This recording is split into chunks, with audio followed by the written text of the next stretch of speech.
Welcome to Nimmin Live, the #1 place on the internet to learn about YouTube, network with other content creators, and have an awesome time doing it. My name is Nick, and today I'm answering your YouTube questions. So if you have a question about what it is that you are doing on YouTube, make sure that you hit the form down in the description of this video right now and get your question in there because I answer them in the order that they are received. In addition to that, I want to let you know that I'm also going to be pulling some questions just directly out of the chat as well. So if you're hanging out and you're like, hey, I want to put my question in the form, I did that, but hey, let me just drop it every now and then in the chat as well. See if I can get a question answered there as well. But I'll trigger that one by saying, hey, if you got a question, ask it in the chat, right? So that's how we'll do that. Now, if you're watching this on the replay, I also want to let you know that this entire stream is jam-packed with all types of valuable information for YouTube content creators because it's based on the questions that other YouTubers ask. So YouTubers ask the questions, and then I give them my thoughts based on my experience and based on the things that I know about YouTube.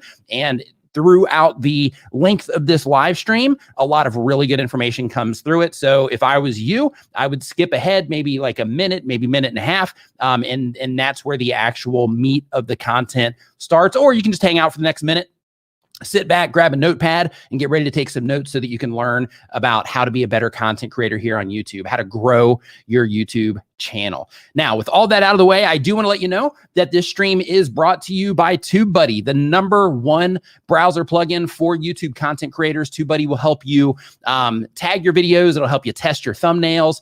They'll help you optimize your videos for search, all types of amazing features inside of Tubebuddy. But the tool is built specifically for YouTube content creators. So if you're a YouTuber, you need Tubebuddy, get it, put it in. They have a free version, and they also have different levels of payment that you can do for different, access to different features. You can start with it free if you go to tubebuddy.com/nimmin. And in that particular situation, if you do use that /nimmin on the end, I will get a commission if you decide to upgrade in the future. Or you can just go directly to tubebuddy.com. Like, I'm cool either way. And the other sponsor of this live stream is Streamyard. The co-sponsor, I should say, is Streamyard. Streamyard is what I use to live stream this show every single Saturday at 9 a.m. Eastern. It is the easiest live streaming platform on the face of the earth. It does all the heavy lifting for you in the cloud. So it doesn't matter if you have a weak potato computer, Streamyard can still make your streams look professional, and they also make it really easy to pull in guests and add graphics to your screen and all types of really cool stuff like that. So if you haven't yet, make sure that you give Streamyard a shot. So with all of that out of the way, I just want to say, hope everybody had an awesome, week. I hope that you've worked on some of the stuff from last week's stream in terms of any notes that you took on last week's stream to move the needle for you, into the future. So because of that, got something in my eye here. I gotta get that taken care of. Hold on really quick. Okay. So because of that, we are going to continue on with the Q&A here, just like we do every single Saturday, so that I can help you with your YouTube channel. My goal from this is that you leave with at least one actionable thing throughout this live stream. You're going to have a lot, but at least one actionable thing that you can start applying to your YouTube channel and that you can start applying to the perspective that you're taking with YouTube and everything to help you start getting those gains on YouTube. So really quick, if you are just joining us, we're talking about YouTube here. My name is Nick, and there's a form down in the description below where you can ask your questions, or you can post them in the chat. I'll ask for them in the chat, and as I do that, just go ahead and get them posting, and we will rock and roll from there. Ladies and gentlemen, Brian G. Johnson in the house. Brian G. Johnson is the author of Tube Ritual Volume 1. We do this every live stream here with Brian. Tube Ritual Volume 1. This will help you grow your YouTube channel to 5,000 subscribers and more because it teaches you all the best practices to YouTube. You can get this in the description, or you can just hop on Amazon and look for Tube Ritual Volume 1. Brian G. Johnson, I hope you're doing awesome, man. I'm going to be dropping that link in here in a little bit. Feel free to join if you would like to do so. All right. So the first thing I'm going to do is I'm just going to go ahead and just pull a question out of the chat. I mean, what are we doing here today? We're answering questions. So we're going to pull them out of the form that's in the description below. I'm going to pull them out of the chat, and we are just going to grab them. So if I see one here, then in that situation, I'm going to grab it. So right out of the gate, Noise Designs Jewelry says, great to see you. Great to see you as well. I've been struggling staying motivated, but I've kept making a video every week. Thank you for the inspiration. I thought that was going to be a question. So when you said that, I was like, oh, when I saw that motivation thing, because a lot of people are like, hey, how do I stay motivated as a content creator? Let me know if if you're watching this right now, if you're hanging out, let me know if you have, if staying motivated is a thing for you. Let me know if motivation for you is, one of those things to where you're like, well, it's hard to make content, on a regular basis and put out content all the time and all that. Let me know if you're somebody that struggles with that. I'm just curious. So the next question that we have here, I'm just going to pull this one directly from the forum, is from Adventures with Abigail. Adventures with Abigail says they do lifestyle and productivity content. The goal of the channel is to entertain and help people become a better version of themselves. And the question says, hey there. Hey. I've been doing YouTube for about 2.5 years, but I only have 165 subscribers. Do you think I'm doing anything wrong? So my guess is if you've been on YouTube for that long and you are, and you've only got 165 subscribers on your YouTube channel, if the goal of your channel is to grow your subscriber base, then in that situation, I think that you definitely have some work that you need to do. So what I would recommend that you do, if you're not doing it already, is start getting really familiar with your YouTube analytics, because that tells you how people respond to what it is that you're doing. I would also start changing some things, because, if it's either the topics that you're making videos about, it's how you're optimizing those topics in terms of, grabbing people's attention with those, or when people do click on your videos, it's how they're responding to the actual video content itself. So because of that, I would definitely start exploring what it is that you're doing so that you can uncover, what it is that you can improve on. So it's not necessarily that you're doing something wrong per se. It's just that, as a content creator, when you're rolling along and you're just publishing content, a lot of people focus on publishing the content, but they don't focus on improvement. So, so hanging out in this live stream, the people here, we're focused on improvement, right? That's why we're answering these questions. That's why we're trying to help you understand, YouTube and creating content and all the stuff that goes along with it. So what you need to think of is okay, out of all the stuff that I'm doing on my YouTube channel, if I were to look at my video, if my videos compared to let's say somebody else's videos, then in that situation, is there a big difference between how my videos sound, how my videos look, things like that? If I look at someone else's thumbnails compared to mine, is there a huge difference in how they look? If I look at other people's titles, are they being very clear with their titles, where I'm just kind of writing titles that are just about whatever, right? To where there's no real clarity in what it is that I'm doing. So because of that, I would definitely make sure that you are digging in and trying to uncover where you can improve. And again, as a content creator, it's not that you're doing something wrong. It's just that with YouTube, just like everything else in life, there's a learning curve, right? And, I've been doing this for since September of 2014, and I'm still learning, right? With every video, with every, conversation, with every, training thing that I read, with every revisit through the YouTube Creator Academy, the new perspective, on the things that they're sharing there, all of those things, I'm still learning too. Everybody is. So, because of that, don't look at it like you're doing something wrong. Just look at it in terms of, I have areas that I need to improve, and I got to figure out where those areas are so that I can keep moving forward and keep growing the channel if your goal is subscriber counts. So the next question is from Ronald Sims here, and this one's right here in the chat.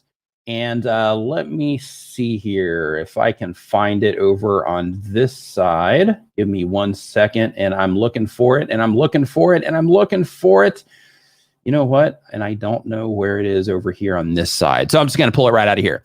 Says, let's see here. Ronald Sims says, I know that... See here, how you know on my question? I'm crazy motivated and been filming, but my views and subscribers are low. What am I doing wrong? I think you're in the same situation as the channel that I was just talking about, the Adventures with Abigail here. It's not necessarily that you're doing something wrong per se.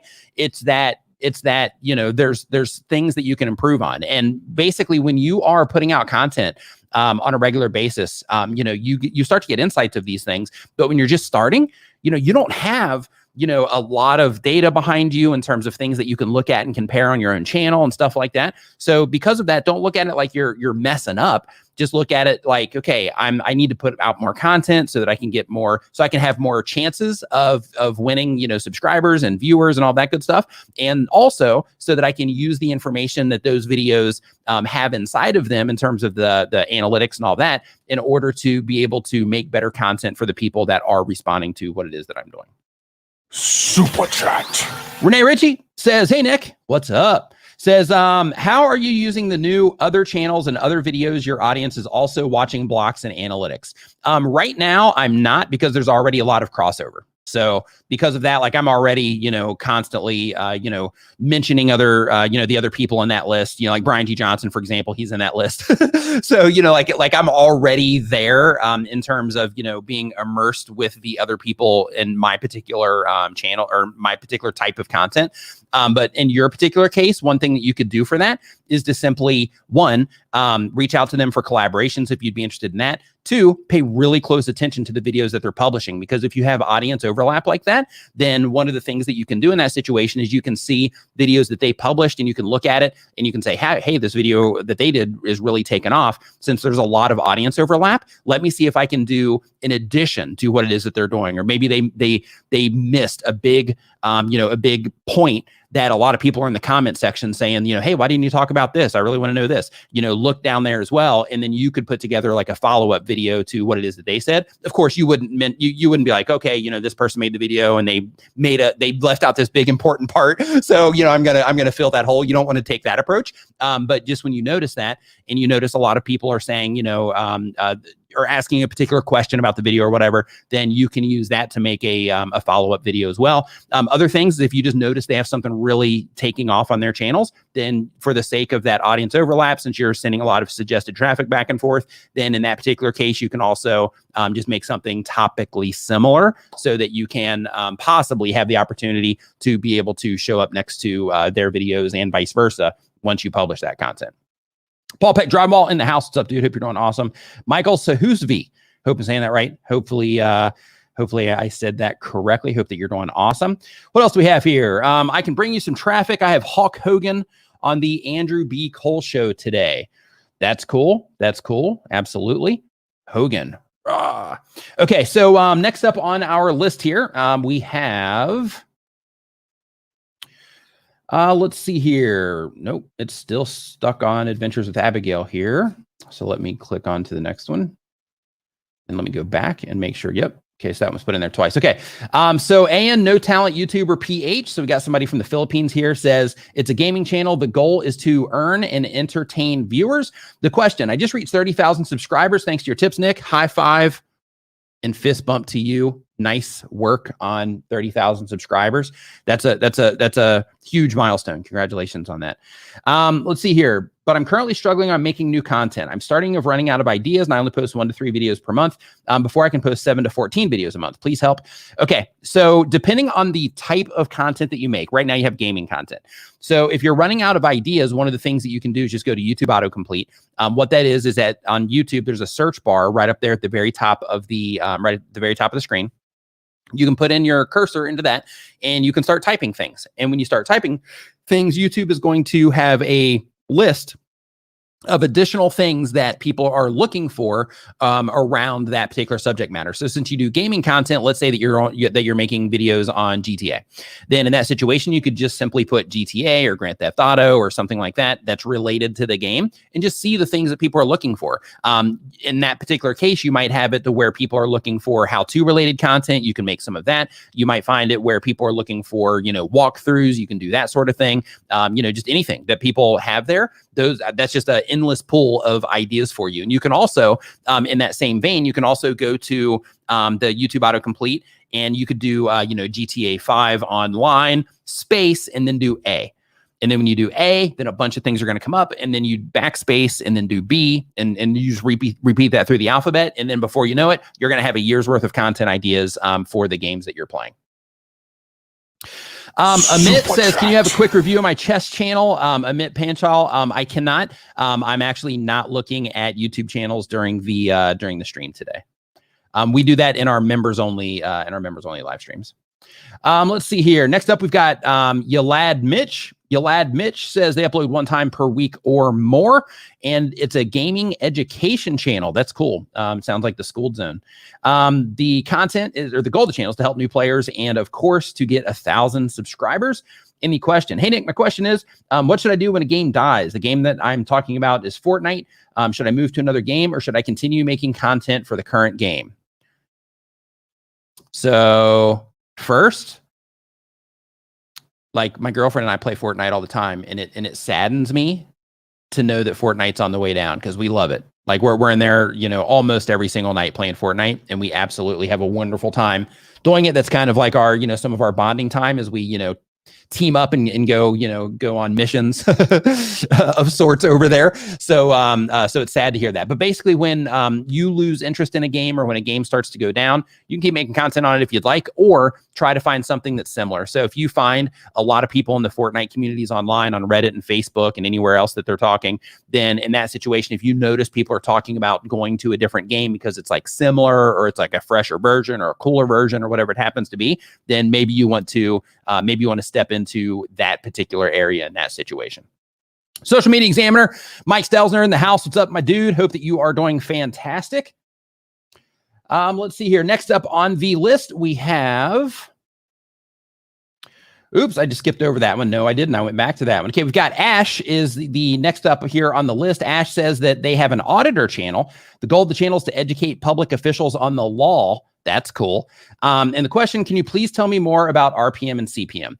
So CPM is basically how much you get per 1,000 monetized views on YouTube. RPM is how much you get for 1,000 views on YouTube in total through all of your different monetization options. That's the difference between the two. So CPM is ad focused on monetized playbacks, and the RPM is all of the money that you're collecting from your channel based on 1,000 views.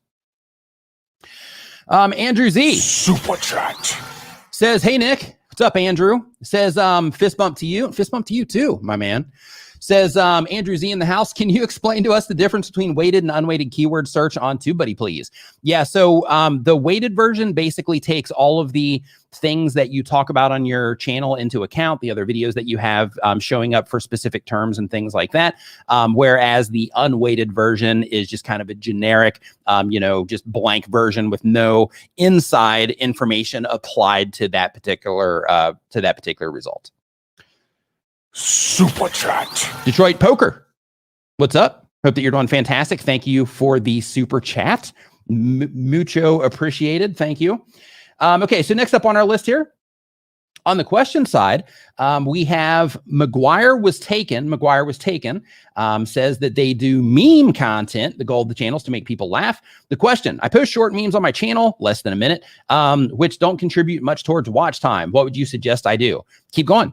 Like if they don't contribute much to watch time, but people really enjoy those 1-minute videos from you, in that situation, then YouTube will still show them to people. If I was in your case, or if I was in your shoes, I would make them vertical format and I would make them shorts. If they're all under a minute long anyway, then in that situation, I would have the entire channel, since it's just memes anyway, I would have the entire channel as just a shorts channel. And in that situation, then that fits perfectly into what it is that you're doing. And as a side note, for the United States YouTubers here, in March, I don't know if you got the news, if you got the memo or not, but in March, YouTube is going to be rolling out shorts to where you can start actually doing them right here on your mobile device directly from the YouTube app. How exciting is that for you guys over in America?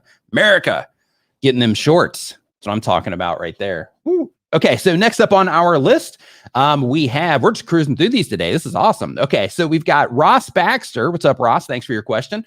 Says that they upload 1 time per week or more. It's an art podcast channel. The goal of the channel is to help artists find their dream job by interviewing artists in the film and game industries. Question. Hey, Nick. Hey, thanks as always for your streams. It's really helped me grow my career. My pleasure. That's awesome to hear. Thanks for that feedback. My question is, I've set up a new channel, but can't see the channel when I search for it. Does YouTube only share your channel if you upload a video? I think I started a private mode, maybe during setup. Thanks for your help. No, so just go ahead and start publishing content to it. And basically when people are looking for your channel, once you do start putting videos up there, it should start coming up. But it can also be to where, you know, if you just started the channel, then make sure that you're filling out your About Me page and make sure that you have the actual channel name in your About Me page. That can be helpful. And also make sure that the channel is verified in terms of you putting your phone number and all of that in order to actually get the channel verified by YouTube so that you know, you're good to go in that particular situation. But really, don't even worry about that. It's not even, I mean, it's important to you, and I completely understand that. But in the big scheme of things, it doesn't even matter right now. As soon as you start putting content out and people start, enjoying your content, then it's not going to matter. Like your channel is going to pop up anytime somebody searches for, for your channel in that situation. So don't even worry about it. Let's see here. So Doug said that I missed a super chat. Let me hop in reverse mode here and go beep, beep, beep. I need a sound effect for that. Beep, beep. Let's go back here and pick up some super chats that I drove past. Beep, beep, beep. Okay, Crispy Locks. Super chat Says, question, if you make $94 in January and $85 in February, does YouTube pay you out $179 in March? No, it's on a 30-day delay. So basically in February and then March, and you would actually get that money in April if you made that, if it went up to $179 in March. Good question. Okay, next up on our list, we've got Chaz Aeronome. super chat. My channel is about speaking on controversial topics without a filter. Will you promote this, or do I have to promote it myself like I've been doing? Here's the thing. So when it comes to YouTube promoting your content, that's not how it works. So I used to use that language as well myself. And then I was fortunate enough to have a conversation with Todd on the search and discovery team at Dave & Buster's after Vid Summit last year, or not last year, but the year before. And one of the things that he kind of reframed my thinking on was that a lot of content creators think that YouTube is a push system in terms of you publish your video, and when you publish your video, then YouTube tries to promote that video to just a bunch of people on the platform. But instead, he said it works actually in reverse, because the users are the most important thing on the platform. He didn't say that the users are the most important thing on the platform, but he just said, it works in reverse to where the users are having the content curated for them. So how it really works is when you publish the content on the platform, YouTube identifies people that are the highest likely candidates to enjoy your piece of content at that particular time that they're on the platform. That's why, big content creators who have a lot of subscribers and that sort of thing, when they publish a video, they can have views coming in quickly because a lot of their, or some of their core audience is on the platform in that moment that they publish that video. And that helps that video, kind of get rolling right out of the gate. And then as soon as those people start responding to the video content with a larger channel, or if you're just getting started with your first video, the people that do see that content, based on how they respond to it, YouTube systems are basically scouring the users that they have, trying to see the people that are responding extremely positively to what it is that you are publishing. Those people, how they use YouTube, the type of content they watch, and specifically how they interacted with yours. And they try to find other people that use YouTube just like the person that interacted with your channel in a positive way. And then they'll show your content to that person based on their interest and their system predicting that person might be or is most likely to watch your piece of content at that moment in time. But here's where everything gets complicated, is as a YouTube content creator, it's your job to be able to get people to click on what it is that you're doing and give them that good experience so that YouTube can identify that particular user has a great experience. Another thing in terms of where it gets complicated is, let's say that you publish your video. It goes and it pops up on some home pages, and those people, their system has predicted that those people are likely to enjoy your particular video. Well, the system's also predicting that they're likely to enjoy all the other videos that shown up on their homepage at that point in time, or all of the videos, or I should say, all of the videos that are showing up in the scroll on their mobile device.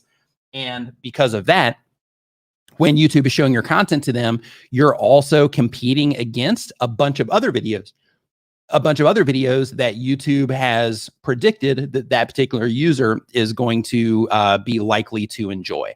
And the idea there is you have all those videos on the page, one of them is going to be a winner, or that person will scroll down and hopefully they'll click on one of the ones there. So it's not necessarily that YouTube isn't promoting you or that they will or won't necessarily. It all comes down to you being able to get the people that you are trying to reach with your content, the type of person that you're targeting, helping them identify that the content that you're making is for them through the thumbnail imagery that you're using, the topic that you're choosing to make the video about, and how you're putting your title together.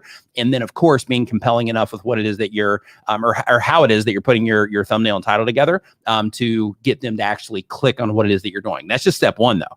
And then once they click on what it is that you're doing, then from that point, you have to be able to give those people a quality experience on YouTube in terms of the video content itself. Now, I'm not sure if you're looking in this or not, but YouTube gives us something called the audience retention reports.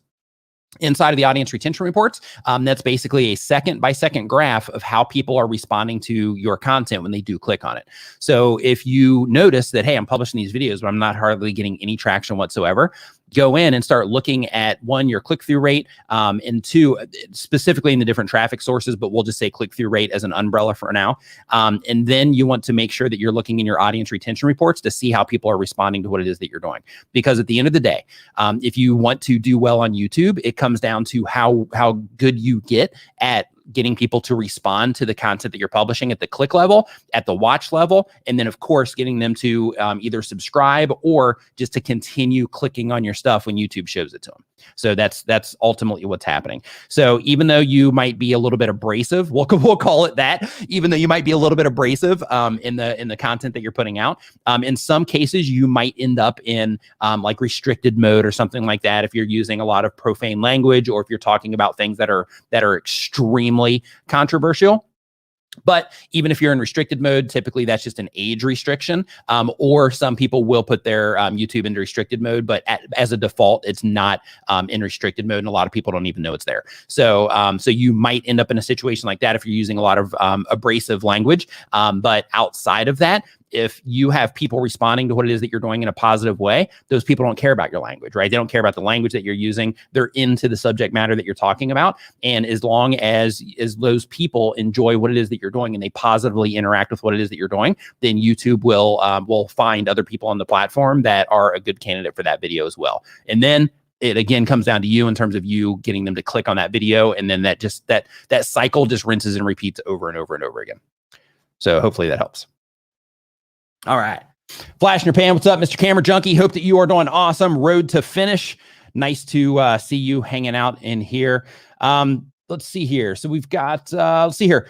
One question I'm gonna pull right out of the chat here. Let me see if I can catch it on the screen over on this side so that I can, let's see here. What's the channel name? I need to reconfigure how I've got the windows here so I don't have to look over that way. Let me do this. Give me 1 second here. I'm going to do a quick rearranging of my screens here so I can make sure that we've got the question on this side. Let's go ahead and get this chat over here so then I can start pinning some of these to the screen. That's what I'm talking about. Okay, let's see here. So the question that was there. Okay, gaming channel says, I have a gaming channel. Man, where did that one go? Did that one go too? Okay, hold on. This is the question. I have a gaming channel right here. I have a gaming channel. Any tips on how I can increase watch time? Yeah. So when it comes to getting more watch time in your videos, like it comes down to how people, are enjoying your content. So, a really hard thing for YouTube content creators to embrace is the idea that they have to be able to get people to click from home pages and suggested videos in addition to search. But then once they do get those clicks, that they have to give an awesome experience to the viewers, at least a good enough experience to where YouTube deems that content as something that's competitive, to where they can, count on that content, to where when they show it to people, a certain percentage of those people will click on it and watch that video for a specific period of time, or a certain period of time. So it's not necessarily that you are, in your particular case, not necessarily that you're like doing something wrong or anything like that.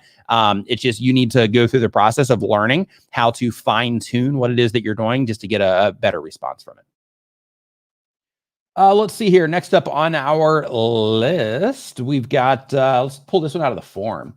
So we've got Ross Baxter. We got that one already. We've got you covered there, Ross. Let's go to this other one here. It's from Primal GTA. Primal GTA says that they do, let's see here, every other day content. The type of channel is gaming content. The goal of the channel is to create entertaining videos. And the question, I gained 10,000 subs from shorts when I uploaded. I still don't get much views on regular videos. Also, no one seems to click my affiliate links, even though I've gained a lot of views from shorts. Okay. So when it comes to you getting clicks on your affiliate links, the first thing that you have to make sure that you're doing is letting people know that that affiliate link is available. Because if somebody's watching a short, they're watching that short for, a minute of time or less than a minute, then you have to make sure that you're letting them know that they can go into the description and actually click on a link in that situation. In terms of the first problem that you mentioned of having people not respond,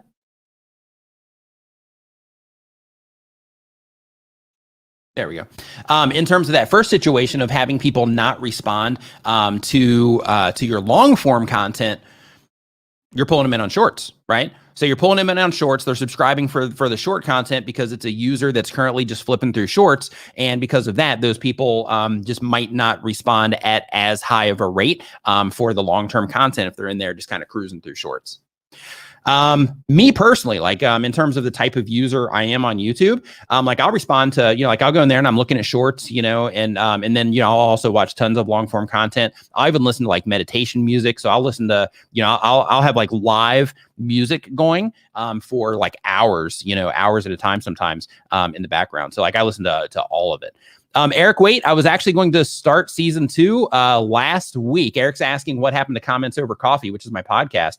I was going to start season 2 last week, but I got busy with another project. So I'm going to be starting it this coming week. And then we'll be rock solid from there for the next 6 to 9 months. Okay, so next up on our list here, we have, and this one's coming from the forum, XD Gamer. XD Gamer says, how many gamers, really quick, how many gamers? If you're gamers, give me a hashtag gamer. I'm just curious to know, how many gamers we got in the house right now. Let's see here. So Versace Studios Brazil, and I'm going to answer XD Gamer as I'm waiting for those to come in. And I'll answer this real quick in the meantime. Says, we finally got things right. It just sounds and looks great. Now focus on content, photography, and lighting. We only do live streaming. Any thoughts on how to get good popular topics for video podcast format, photo talk show?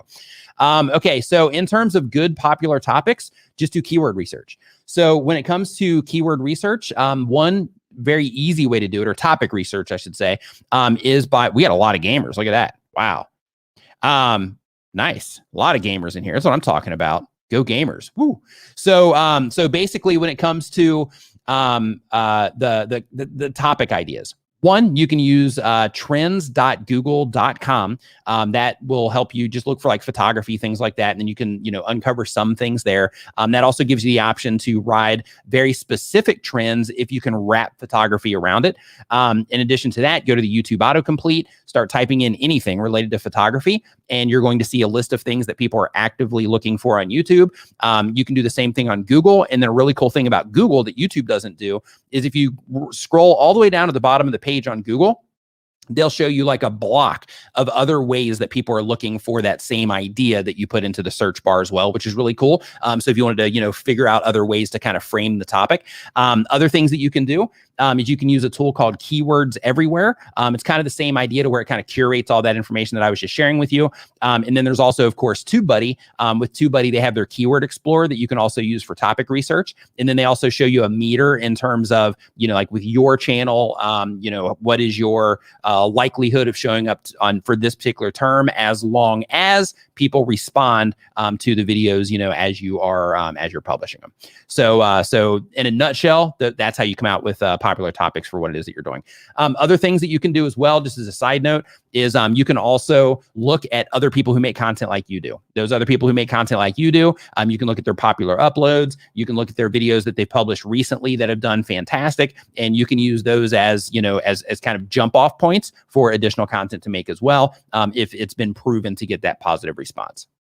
Super chat. Ross Light says, I've been making VR content. That's awesome. I've got an Oculus Quest. I've got the PlayStation VR. I've got the Oculus Quest 2. Love VR.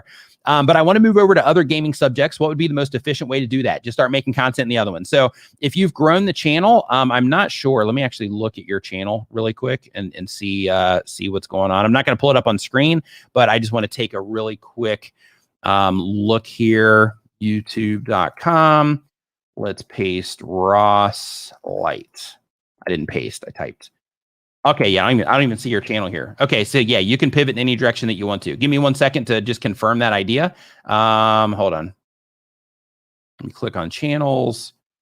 And you've got waiting for the profile pictures to show up. So while those are coming up, come on, profile pictures. Come on, profile pictures. Oh, come on, here, let's give them a behind the scenes shot while we're waiting on the profile pictures to show up. Okay, got it. 314 subscribers, 86 videos. Okay. So yeah, so if you want to make content on something else, like you're still in that startup process. So just go ahead and just start putting out the content on the other stuff, that you're doing. But one thing that I would do is I would just consider like the resource that you're going to become over time. You're going to become and think it out, right? So that you can plan the whole thing out. Like, are you going to become like a mixed gaming channel? Are you going to, well, you were focused on VR, but now you're not going to focus on VR anymore. So are you just going to have VR videos occasionally and you're going to put those in a specific playlist? Like, I would definitely get that plan together. So as you grow into the future, you don't run into the similar problem of not knowing the direction to take. But yeah, in your specific case right now, I would just go ahead and start making the other content. But keep in mind, some of your viewers aren't going to, respond well. But with some of the view counts that you're getting, because you have some videos that have done, okay. Your shorts actually have done okay. But with people, like with the view counts that you're getting currently, you can pivot in any direction that you want to go in, and you have nothing to worry about right now. Okay, next up on the list, we've got, let's see here. Oh no, you know what? I almost skipped XD Gamer. What a jerk I would have been. Like, hey, XD Gamer, hey, how many gamers we have in the house? And then just completely skip XD Gamer. I would have been a jerk. Okay, so glad we didn't do that. So XD Gamer says that they upload daily content. It's a Minecraft channel. Trying to get monetized is the goal, so I can financially help my family and so I can get better equipment for better videos, etc. Question: my Minecraft videos are doing well, maxing around 20 to 30 views within a day. My question is, how do I turn them into subscribers and how do I increase watch time? So you increase watch time by learning how people are responding to what it is that you're doing. More specifically, learning how the people that YouTube is showing your content to are responding to what it is that you're doing. That's how you actually fine tune it. You can do that in your audience retention reports. That's the thing that I mentioned earlier. That is a second by second report of how people are responding to what it is that you're doing. That is the data that is showing proof of how people are responding to your content. So when you see people leaving a lot in certain areas, or you see them skipping a bunch of stuff, things like that, that's giving you indications of people either not being interested in the video after that particular part, or people skipping through a bunch of stuff they don't care about to get to the things that they do care about. Other things that you'll see big spikes if people rewind a lot to look at a very specific thing. So that tells you that's like a highlight point, that there was something there that really grabbed somebody's attention, that made them want to come back and look at it again. But basically, those audience retention reports will give you a clue, so to speak, in terms of how people are responding to your content. So in order to get more watch time, the way that you get more watch time on a specific video is just to learn how people respond to what it is that you're doing over time, and just keep trying to improve and keep trying to get them to watch for longer and longer. In addition to that, if you're trying to get watch time on the channel as a whole, then in that situation, I would recommend very specific videos based on the videos that people are currently watching. So as an example, if somebody is watching a video on something about Minecraft, building as an example, then the video that you would want to recommend in your pinned comment, your end screen, maybe a YouTube card towards the end of your video, the last 20%, the thing that you'd want to recommend would be more building content, or a logical next step that they would take after they learned how to build something. So in terms of the watch time, linking your content up together and basically recommending yourself can also generate more watch time on the channel as a whole, which is great if you're trying to get into the YouTube partner program. Let's see here. Next up on our list, we got Ross taken care of. Let me scroll this down. John Ben, I hope that you're doing fantastic. Crado, what is up? Hope that you are doing great. ADJ Digger, what's up? Hope that you're also doing fantastic. Okay, so next up on our list here, and I'm pulling this one from the forum also, is from Pieces to Props. Pieces to Props says they do bi-weekly content. They do it on a Samsung Note 10. The type of channels, I make props from popular movies and anime out of EVA craft foam. And the goal of the channel is to build a community of makers, make some money while having fun and getting that first YouTube play button. The question is, Nick, hope you're doing well. Hope that you are also doing well and fantastic and good and all of that good stuff. Says, I made a few videos recently that haven't done so well, and they've been up for about 11-ish days. One in particular has an embarrassing CTR of 1.7% with 170 impressions, and the completion of watch time is about 40%. My question is, how to get people to click on my videos, or how do I really improve my click-through rate so that I can get views? Is it my discovery or my keywords or my thumbnails and titles that are not good? Any advice is always appreciated. And as always, love the stream. Thanks again. So glad that you're enjoying the live stream. So basically, when it comes to getting people to click on what it is that you're doing, you have to think of, one, how do you get people to recognize that what you're making is for them? So in your particular case, you are showing people how to make props from popular movies out of EVA craft foam. So off the top of my head, I can't think. My brother would know because he does the same exact thing. He doesn't show other people how to do it. But basically, when I'm not 100% sure on what EVA foam looks like off the top of my head, but just a couple of things that you might want to do is in your title itself, make sure that you're being clear that it's with EVA foam. I would also do some type of after shot or a progress build shot of the thing that you created. If you can take a picture of the thing that you created and have an epic, looking shot out of it, and the thumbnails like, EVA foam, then in that situation, you have the actual thing that you made. It says EVA foam. So then the people that are into making things out of EVA foam, they would be able to see that that was made out of EVA foam. And then they would be able to see the thing that you actually, are showing them how to make. And then in the title itself, tell them what it is that you're showing them how to make. And you can also add something compelling to it, like in X amount of steps or in X amount of time, in under, X amount of time, like that type of thing, in order to make it more compelling. So those are some things that I would start working on with your titles. So other things that you want to think about as well. YouTube truncates titles, which means that they cut titles off in certain features on YouTube. So right around the 50 character mark, you want to make sure that anything that is important for the viewer to see, because the humans are what you're trying to get to respond to what it is that you're doing. Anything that's important for the viewers to see needs to be as close to the front of the title as possible for multiple reasons. One, so it still displays on YouTube. Two, the thing that's going to grab the viewer's attention needs to be as close to the front of the title as possible if you're targeting the English language, because we read from left to right. So you want to be able to grab somebody's attention with a thumbnail as soon as they go down to the title, see the thing that they care about to kind of reinforce it, and then push them over the edge with whatever compelling element that you have. So that's the idea that you want to take, or the approach that you want to take when it comes to writing your titles. Here's what you can do also, just as a side thing. I was actually doing this the other day. I was putting together some training material, and I took a screenshot. And I was expressing a screenshot of the homepage, and I was expressing an idea in that training material of just being compelling and focusing, viewers' attention on the thumbnails and things like that.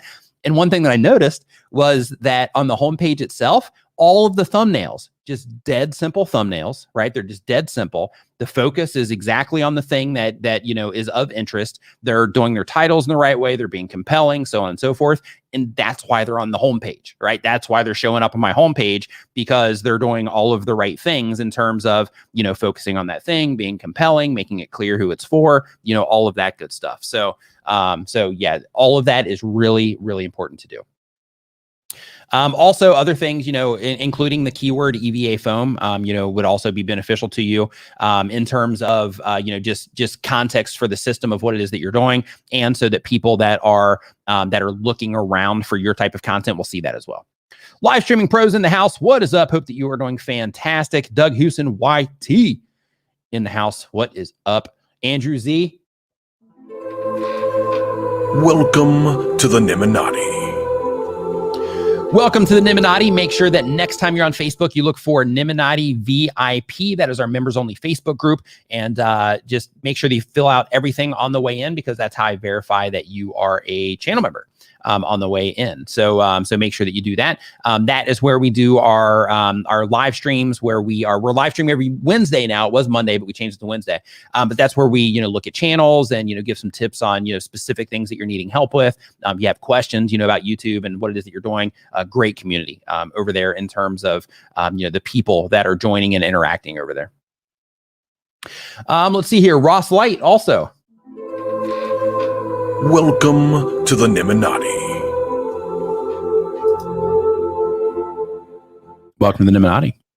Okay, so next up on our list here, just had to get that quick sip of coffee as my lifeline, so to speak. Live Streaming Pro says training material. Do tell. When is that coming out? So basically, we did a webinar on yesterday, day before yesterday, on podcasting. And basically, it's using YouTube for podcasts. And we did the first webinar on it. The whole thing is launching on March 1st.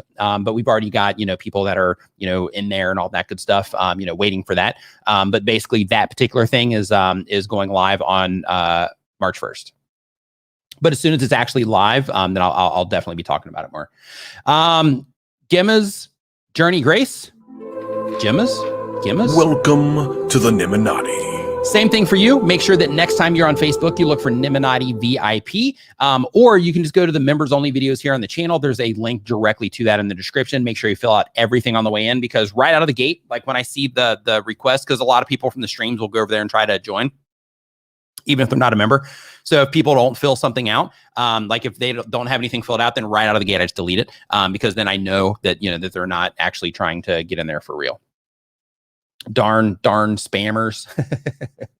Okay, so next up on our list, we've got, let's see here. We did pieces to props already. Okay, next up, we've got Marcus Cipolla. Marcus Cipolla says that he does communication tips from a comedian. Create multiple income streams is the goal of his YouTube channel. And the question says, hey, Nick, I'm at 810 subscribers and I'll reach 1,000 in April. Nice work. At that time, I want to try channel memberships. What are the most important factors in creating a profitable and valuable channel membership program? Is there something that I can do now before I reach eligibility? Thank you for everything that you do for us. So first, just make awesome content. Like before you reach eligibility, just make awesome content. In terms of making it valuable, just spend between now and when you actually get approved for it, spend all of that time trying to think of all the different things that you could possibly offer to your viewers in exchange for that membership. So when they join and they're a member, just think of, all the different things that you could provide them with, or ways that you can interact with them, or whatever it happens to be that will add value to them for being a member. Now, some people will do it just to support, the channel because they dig your content. Other people will do it because they, want something directly in return. So just make sure that for both parties, that you, because the first one, you don't have to really worry about that when you got it covered. But for the second one, you got to make sure that you are, providing some type of value to the people that are joining your membership. So I would just try to think of all the different things that you could possibly do. Also, think at scale. So, you might think like, oh, hey, I could send everybody a postcard and this, that, and the other thing. And, but like when it comes to that, like think at scale and think of what the additional workload of doing something like sending a postcard, would be as an example. So, just keep that type of thing in mind. Let's see here. Terrestrial Vibes. Welcome to the Nimminati. Welcome to the Nimminati. Same thing for you. Make sure that next time you're on Facebook, you look for the Nimminati VIP, members only Facebook group, or you can go there directly from the members only videos here on the channel through that link that is down in the description. All right. So next up, we've got Chaz Monroe backwards, says that it's Monroe backwards. I've been emailed about a sponsorship, but they want me to be less me. Is this normal? And why would anyone accept? So right out of the gate, if somebody is like, yeah, I would not work with those people. If somebody's like, yeah, you know what, we want you to do this, but could you kind of tone it down? Nope. Later. Bye. See you later. Bye. Nope. I'm not toning down. Sorry. Later. So yeah, do your thing. And the people that are fine with that, you'll end up working with them. And it might be difficult because, I know that you mentioned earlier that you are talking about controversial things and that you are pretty abrasive in terms of the language and the approach that you take with the content. So because of that, you might have a lot of people that you're going to have to say bye-bye to, but just embrace that. And then when you do find the people that you do resonate and that resonate with you, then you'll be good to go in that situation. Emery Nectic, Super chat. Thank you for the super chat. It is appreciated as well. Okay, next up, here I'm going to pull this one right out of the chat here. Let me make sure that I can grab it. Okay, so this one here is from Riskaper. Riskaper says, hey, I've been on YouTube for 3 years. They didn't say hey. You can see it right on the screen. They didn't say hey. I just made that part up, the hey part. It's just habit. Says, let's see here. I've been on YouTube for 3 years now, and I still can't get any traction, like barely any views over 10 or any attention. I'm playing nerdy space game, and it's hard to reach anyone. So one thing that you got to think about is you got to think about, okay, if I'm playing a nerdy space game and it's hard to reach anyone, what's the actual interest in that nerdy space game? Like if I were to make videos, that's funny. I almost accidentally attacked Brian. I was going to reference this book, so we won't do that. If I was going to make videos about, and I'm just going to go ultra specific here just for the sake of it making sense. But if I was going to make YouTube videos about Godex remote controls, right, for lighting, then in that particular situation, some people, some people be like, oh yeah, how do I actually use this? I just got some Godex lights. But in terms of like the amount of people that would actually be interested in watching content about Godex remote controls, that would, it wouldn't be a huge amount of people. So because of that, if you're making content that is on something that isn't, just widely popular, then of course you are going to, like, you can't expect for that content to do great if you don't have a large market for that content. Lazy, that's me. Super chat. They said it, not me. I didn't say that. Says 3 weeks ago, I had some videos get some decent views, like 300K total. Nice work. Now I can't get on that homepage and seeing like no views from browse features, but have a great CTR and watch time. What can I do? So if those videos got that kind of views, those are, those are proven performers. So those videos will probably kind of go like this for a long period of time.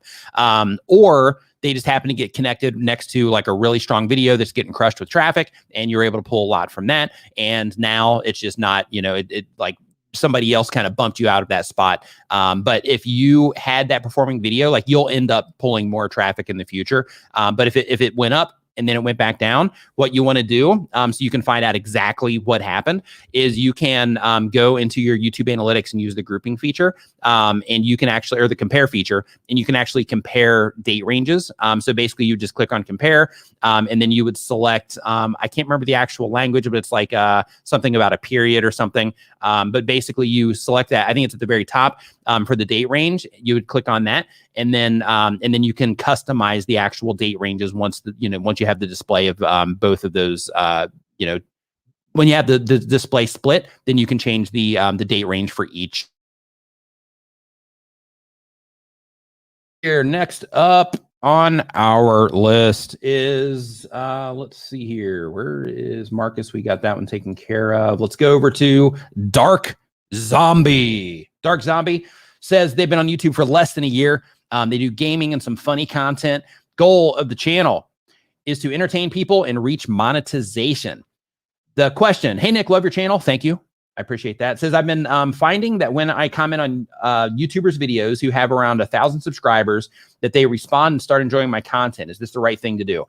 Your time is better spent learning, like, basically your time is better spent interacting in the general communities around what it is that you do, so that you can deeply understand the type of people that you're trying to reach, and the things that they care about and don't care about, and the things that, get them upset and all of that good stuff. Your time is better spent understanding your audience in that capacity than it is just commenting on a YouTube video and hoping that person comes over and starts interacting with your doing. That's probably, if not the slowest, it's probably within the top like 3 to 5 slowest ways to grow your YouTube channel.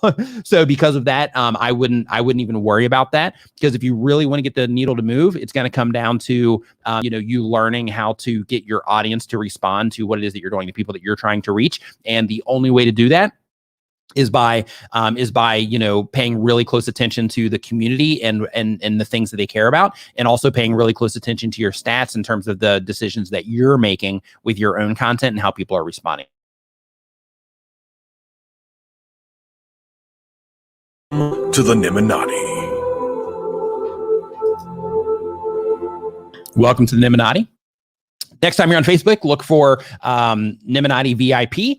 That is our members only Facebook group. Fill out all the information on the way in. That's how I verify that you are a member. Let's see here. Next up, we've got Believe in the Magic. Says, hey, Nick, Super chat. I'm a poor student and want to get monetized to help grandma. And I was wondering how much is it to join the membership?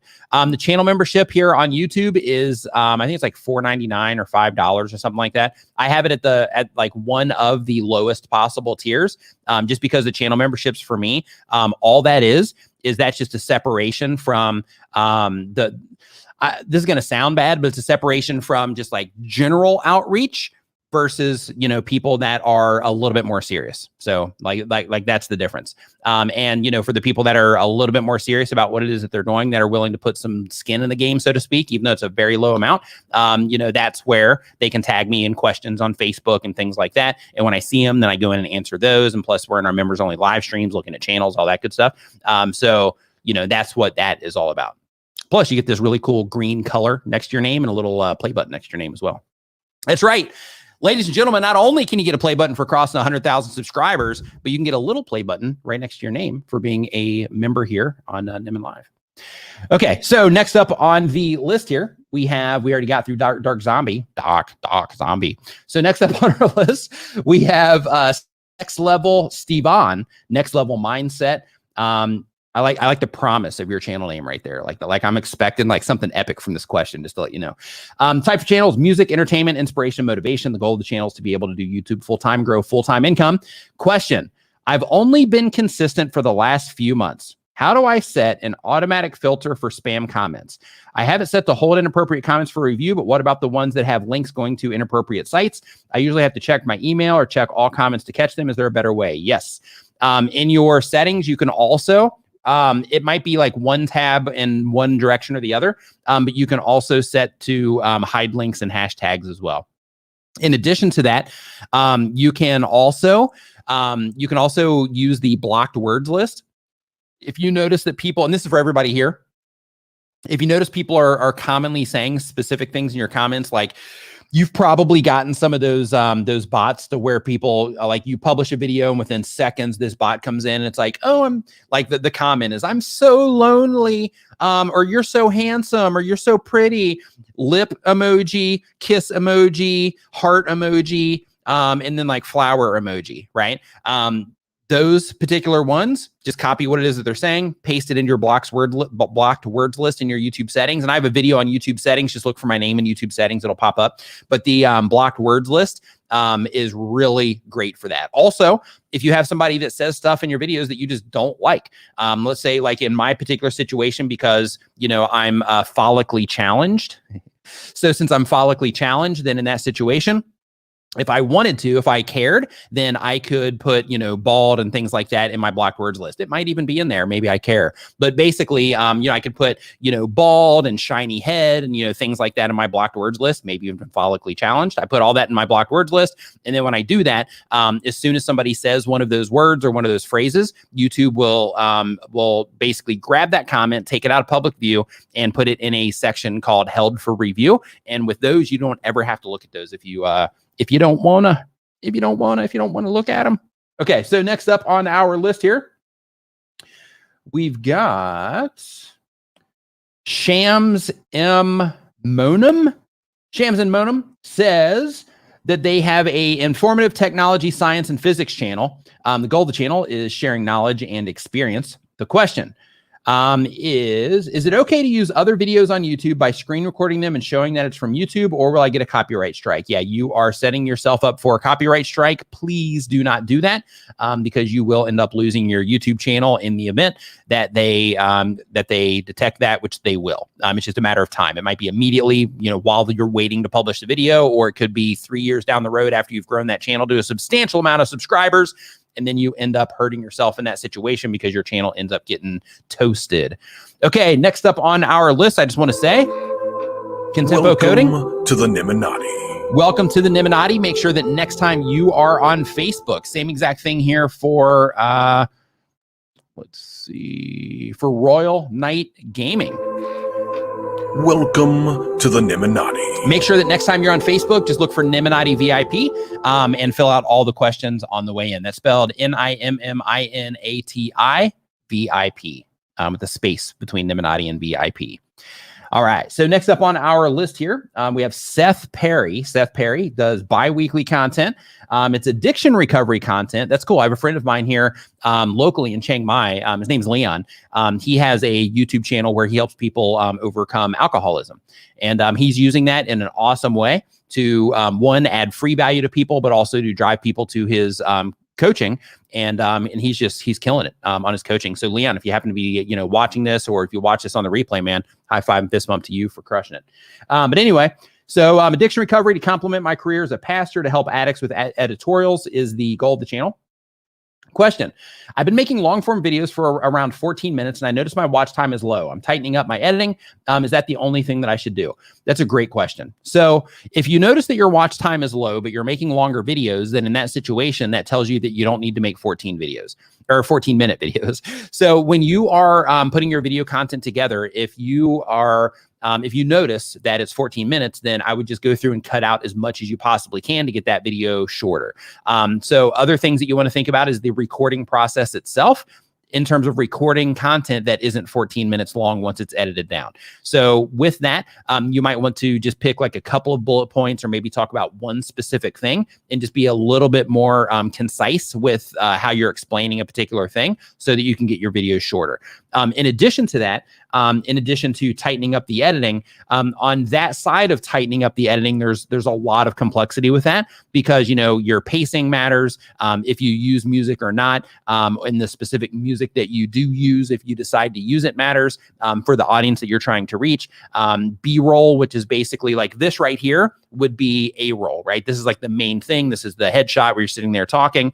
This would be B-roll, where it would be, like additional footage that you put on top of your footage. I mean, technically, this is just another shot, but you get the idea. But it's additional footage that you put on top of your footage to kind of break things up, so that what it is that they're watching isn't as monotonous. So it can help keep people engaged. Other things is when you are editing, if you can have, like just words fly up from time to time and things like that, that's another great way to emphasize what it is that you're saying, but also kind of pull people's attention to that to kind of refocus them on what it is that you're doing. Also, work on your communication. So one of the things that can really just keep people watching for a long period of time, or at least an acceptable amount of time, is the way that you communicate. So, if you're a pastor already, you've probably already been trained up on this sort of thing. So just apply that to what it is that you're doing on YouTube and just work on the communication, work on the editing. And when you are putting the content together, just remember, hey, I'm not getting an entire thing full, people aren't watching my entire video. They're watching like 25% of it. So you don't need to waste the time on 14 minutes worth of content. You can shrink it down to, like 5 to 8 minute videos and you'll be fine. Let's see here. Next up on our list is Diggy Chew. Diggy Chew says that the art channel is the type of channel. The goal of the channel is to showcase my art.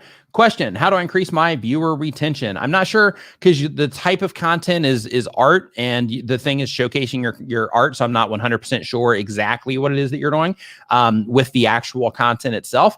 But the way to increase retention, like I mentioned earlier in the stream today, is that you need to pay really close attention to your audience retention reports and basically use those in order to learn how to make better content for the people that are watching your content. And here's something that I want everybody to understand too, is when it comes to your audience retention reports, YouTube says specifically in the YouTube Creator Academy, what is, how long should I keep people watching the videos? Their answer to that is get people to as close as 100% of your video as you possibly can, right? The closer to 100% that you get, the better, because that shows that those people are that satisfied in that piece of content. So the closer to 100 you get, the better off you are. However, you don't have to have people watching 100% of your video in order for your videos to perform well. So depending on how long your videos are, you might be able to keep people watching for 5 minutes, and that might be enough for YouTube to deem that as a satisfactory experience and show it to more people.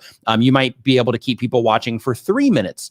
And in that case, if let's say it's a 5-minute video, that might be enough based on your type of content and who's watching it and who you're competing with inside of the system, so to speak, to have that video perform well. So please, when I talk about retention and things like that, the reason that I mention that constantly is because it's basically a way that you can learn how to keep people watching even longer than you currently do. But if you're not getting, any type of positive results from what it is that you're doing, that's usually the culprit. So the culprit's either you can't get people to click, or you can't get people to watch. And when you can't get people to click, that comes down to the topics that you're choosing to make content about and how you're actually displaying or packaging those topics when they do show up on people's homepages. Then, that same template that you've been using for the past 18 videos, that's just like a screenshot of a game, like, that might not cut it. If it hasn't worked 18 times, it's probably not going to work on time 19 either. So because of that,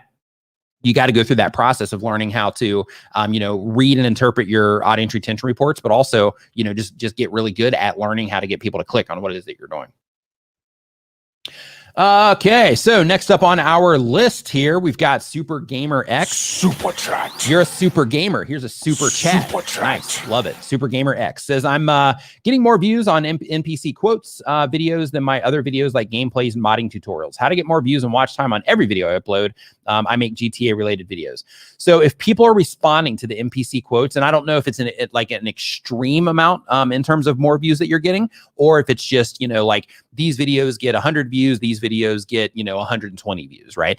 But if it's an extreme difference, then those people are really enjoying your NPC quotes. So because of that, you might want to make more of those. But in terms of getting people to enjoy all of the content that you're putting out, you might want to look at the actual data behind your NPC quotes compared to your gameplays and your modding tutorials. Because what you're going to notice is when you compare the data on the NPC videos compared to the modding tutorials and the gameplays, you're going to notice that people are clearly responding differently. And that's why those other videos are performing better. So I would literally, in YouTube Analytics, there's a grouping feature to where you can group content sets together. So in your case, this is a great use case of this. So basically what you'd want to do is you'd want to say, okay, these are, let's say 10 or 15 or 20 of my NPC quote videos. And I'm going to put all of them into one group called NPC quotes. The next group is going to be gameplays or modding tutorials, but go ahead and make the groups for both. And then you can compare one of those, either gameplays or modding tutorials, against NPC. And you'll be able to see things like, okay, on the NPC ones, people typically watch these for longer. The click-through rate's higher on these. The average percentage view's higher. Therefore, I'm getting more like suggested traffic, homepage traffic, that kind of stuff. And then you'll notice same exact thing. You can compare your gameplays and your modding tutorials against your NPC quotes and so on, to where, you can uncover exactly why they are responding to that one on the data side. But then you got to go deeper in terms of, why are people responding to the NPC quotes, but they're not responding to this? Why are they watching longer with the NPC quotes? Why are they clicking on those more? And then start trying to uncover that from the people that are watching your videos. So how do you do that? So if you notice that people are, clicking on those more, then you have to think, okay, with your NPC quotes, and I'm not even sure what an NPC quote video is, but if you're like, okay, NPC quotes, people are clicking on this and they're watching this. Why do I think that people find this entertaining? Is there anything that I can gain from trying to analyze why it is that I think people are digging this that I could apply to the other content that I'm putting out? Am I packaging these differently in terms of, am I using the word NPC or the phrase NPC quotes? And because of that, maybe you're getting a lot of search traffic from those, to where the other stuff, you're just not, adding keywords to it. And therefore, it's just not showing up in a place to where you might be able to pull some traffic there. So, just start looking in and trying to dig deeper to try to figure out, why that one is doing better than the other, and then try to dig deeper on the human side, the emotion side, and the interest side, and try to think of what you can take from those videos and apply to your gaming and your gameplays and modding tutorials. Super chat. Let's see here. Andrew Z says, related with the previous question, I review and personally appear in the video to present funny videos from YouTube and TikTok, which they are not copyrighted. Would I have problems in the future? Okay, so to make sure that I'm unpacking this correctly, you say that you review and personally appear in the video to present funny videos from YouTube and TikTok, which they are not copyrighted. So basically, you're using content that's not copyrighted. Will you have problems in the future? So if you appear in the video in terms of, let's say that it's like you're doing a reaction to it, or you're kind of presenting the whole thing, kind of like they used to do on TV with like funny clips and stuff like that. If you're presenting the whole thing, then in that situation, you might be able to slide through. But the problem comes when you are just reusing other people's content. You're not doing like anything unique or interesting with it. So if you're doing something unique and interesting, you might be okay when it comes to getting monetized with it. But if it's not copyright protected in terms of it's all like Creative Commons, then in that situation, just make sure you're giving attribution where needed. But just as a heads up, if somebody uploads it somewhere, like it's protected unless they say otherwise, unless they say that you can use it with attribution. So because of that, I'm guessing that the TikTok videos probably are copyright protected. So I would just be really careful with what it is that you're doing, because that could end up, coming back to get you. When you get into the VIP members area on Facebook, just do me a favor and just drop your link in there to one of your videos. Just make sure that you mention, give me a little bit of context when you're making the post, and then drop a link to that to one of the videos, just so I can check it out and see what it is that you're doing. Let's see here. Next up on the list, we've got we did Digichu already. Digichu. So next up, we've got Gatiros and Formados Prevenidos. Got to work on my Spanish. Says, let's see here. Educational cat behavior videos. That's what that means. Does that mean educational? Ooh. Okay, so the goal is to educate people about cat behavior and to fight against animal abandon. That's cool. That's really cool. The question, I have a video that's getting in momentum, 1,200 views. I entered the main page already. What should be my next step? Whatever that video is topically, try to think of something that the people that are interested in that particular video would also be interested in. In addition to that, when you publish that particular video, go in, update your end screens to actually make that video available to the people that are already interacting with the video that's getting momentum. Also, make sure that you pin a comment, which all you have to do for that is leave a comment on your own video where you recommend that additional video that you're going to publish. Make sure that it's related in terms of the interest that the people would have, and it would make sense for them to go watch that video as well. But then you also want to write a comment on your video telling people, hey, if you enjoyed this video, I have another video, that's the next step for this one or whatever. And then post that with the link. And then over on the right-hand side, you're going to see a 3-dot menu. Click on that menu, and then you're going to have the option to pin that comment. And then you're going to pin it to, that will let you pin it to the top of the comment section. Now, if somebody's watching on a mobile device, they're not going to see that pin until they actually click into your comments. Then they'll see it at the top. But if they're on a computer, they'll see it actually locked up there to the top as they scroll down. Hybrid Steel, what's up, man? Hope that you're doing great. It's been a while. Let's see here. Next up on our list, we've got, I did all of that looking here. It's funny. Forgot this was up here. Okay.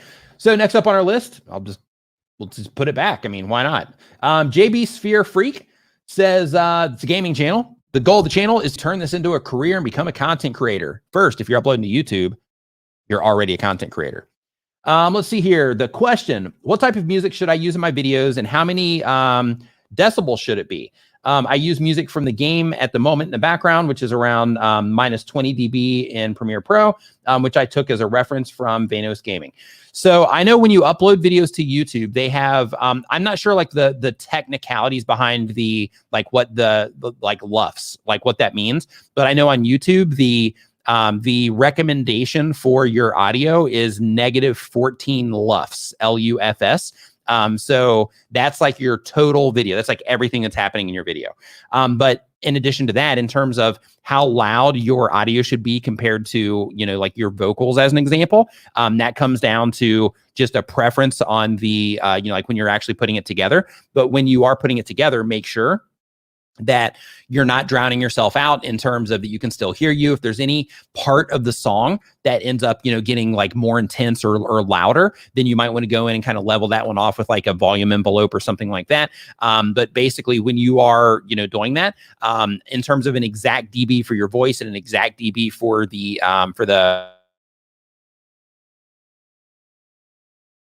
for you. I wish that I did, but I don't have like a specific number for you. What I do in that situation is I just kind of, eyeball it, so to speak, or earball it.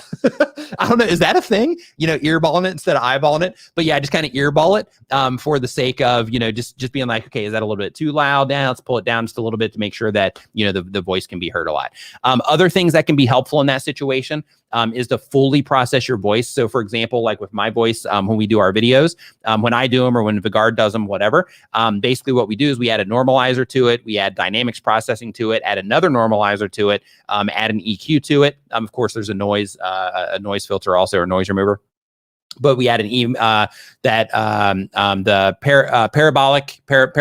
EQ, parabolic EQ to it, and then we also add a de-esser and then a tiny boost. This one I do. I don't know if Vigard does it or not, but then I also add a tiny boost on the high end through the EQ as well.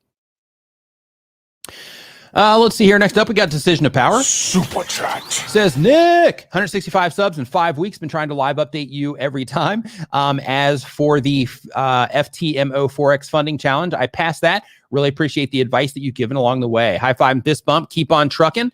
Nice to see. Just a heads up, man. I want you to. I just want you to know how well you're doing. So when I first started my YouTube channel, it took me like 5 months to get 150 subscribers. So just a heads up to you in terms of,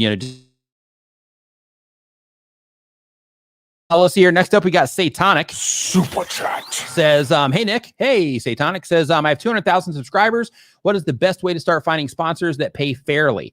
Apart from putting my email in my channel info, cheers. So what you should do in your particular situation is I would write down a list of people that you want to work with.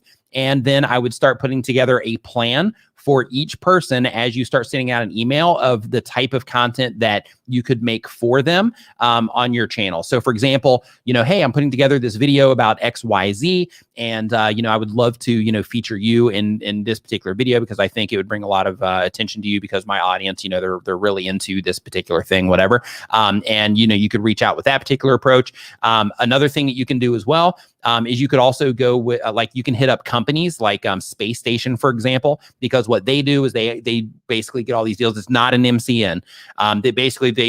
They are kind of like a go-between for content creators and brands, and they can bring in long-term deals for you as well if you end up working with somebody like that. So that's another option. But if you want to just handle it all yourself, basically start I'm not sure with the actual content that you make. Let me see what you're doing really quick. Hold on. And while I'm doing this, I will do that and hit. If you're enjoying the show, remember to give it a thumbs up and share it with a friend right now. Okay, so I'm pulling your channel up right now really quick. Excuse me. Let's see here. So passwords for sale, hacker stuff, lockdowns. Wi-Fi stuff, how North Korean hackers. Okay. Yeah. So in this case, I would reach out to VPN companies because the people that are going to be watching your stuff, I would reach out to ExpressVPN and everybody else, all the other VPN companies. If you have companies that you personally talk about or recommend in your stuff, I would definitely reach out to them. You could also consider making videos to where you just mention them anyway, and then start tweeting at them when you make that video. So, hey, I just put out this video, where I talk about how to use, whatever VPN service it is, but, at them as well, so that they can, kind of know that you're on the radar, so to speak. So I would do that. And another thing that you can do is start sending out emails. So what I was talking about before when I first started this, about, a listing of, all the companies that you want to work with. Then in that situation, when you have that listing, start putting together a plan email, which is basically, I'm putting together this video, blah, blah, blah. I think you'd be a great fit for it. But also putting together on that same list, thinking some people I'm going to reach out with a plan, the people that I really want to work with, the people that I would like to work with. I'm just going to let them know that I'm on the radar, let them know that I'm here, put out, this is the type of content that I have, maybe include a media kit, and just let them know that you would love to work with them on a project in the future. Again, this is where the plan comes in, because then you take that hard work out. But let them know you'd like to work with them in the future. Also, just directly ask if or content creators or any type of sponsored content for content creators.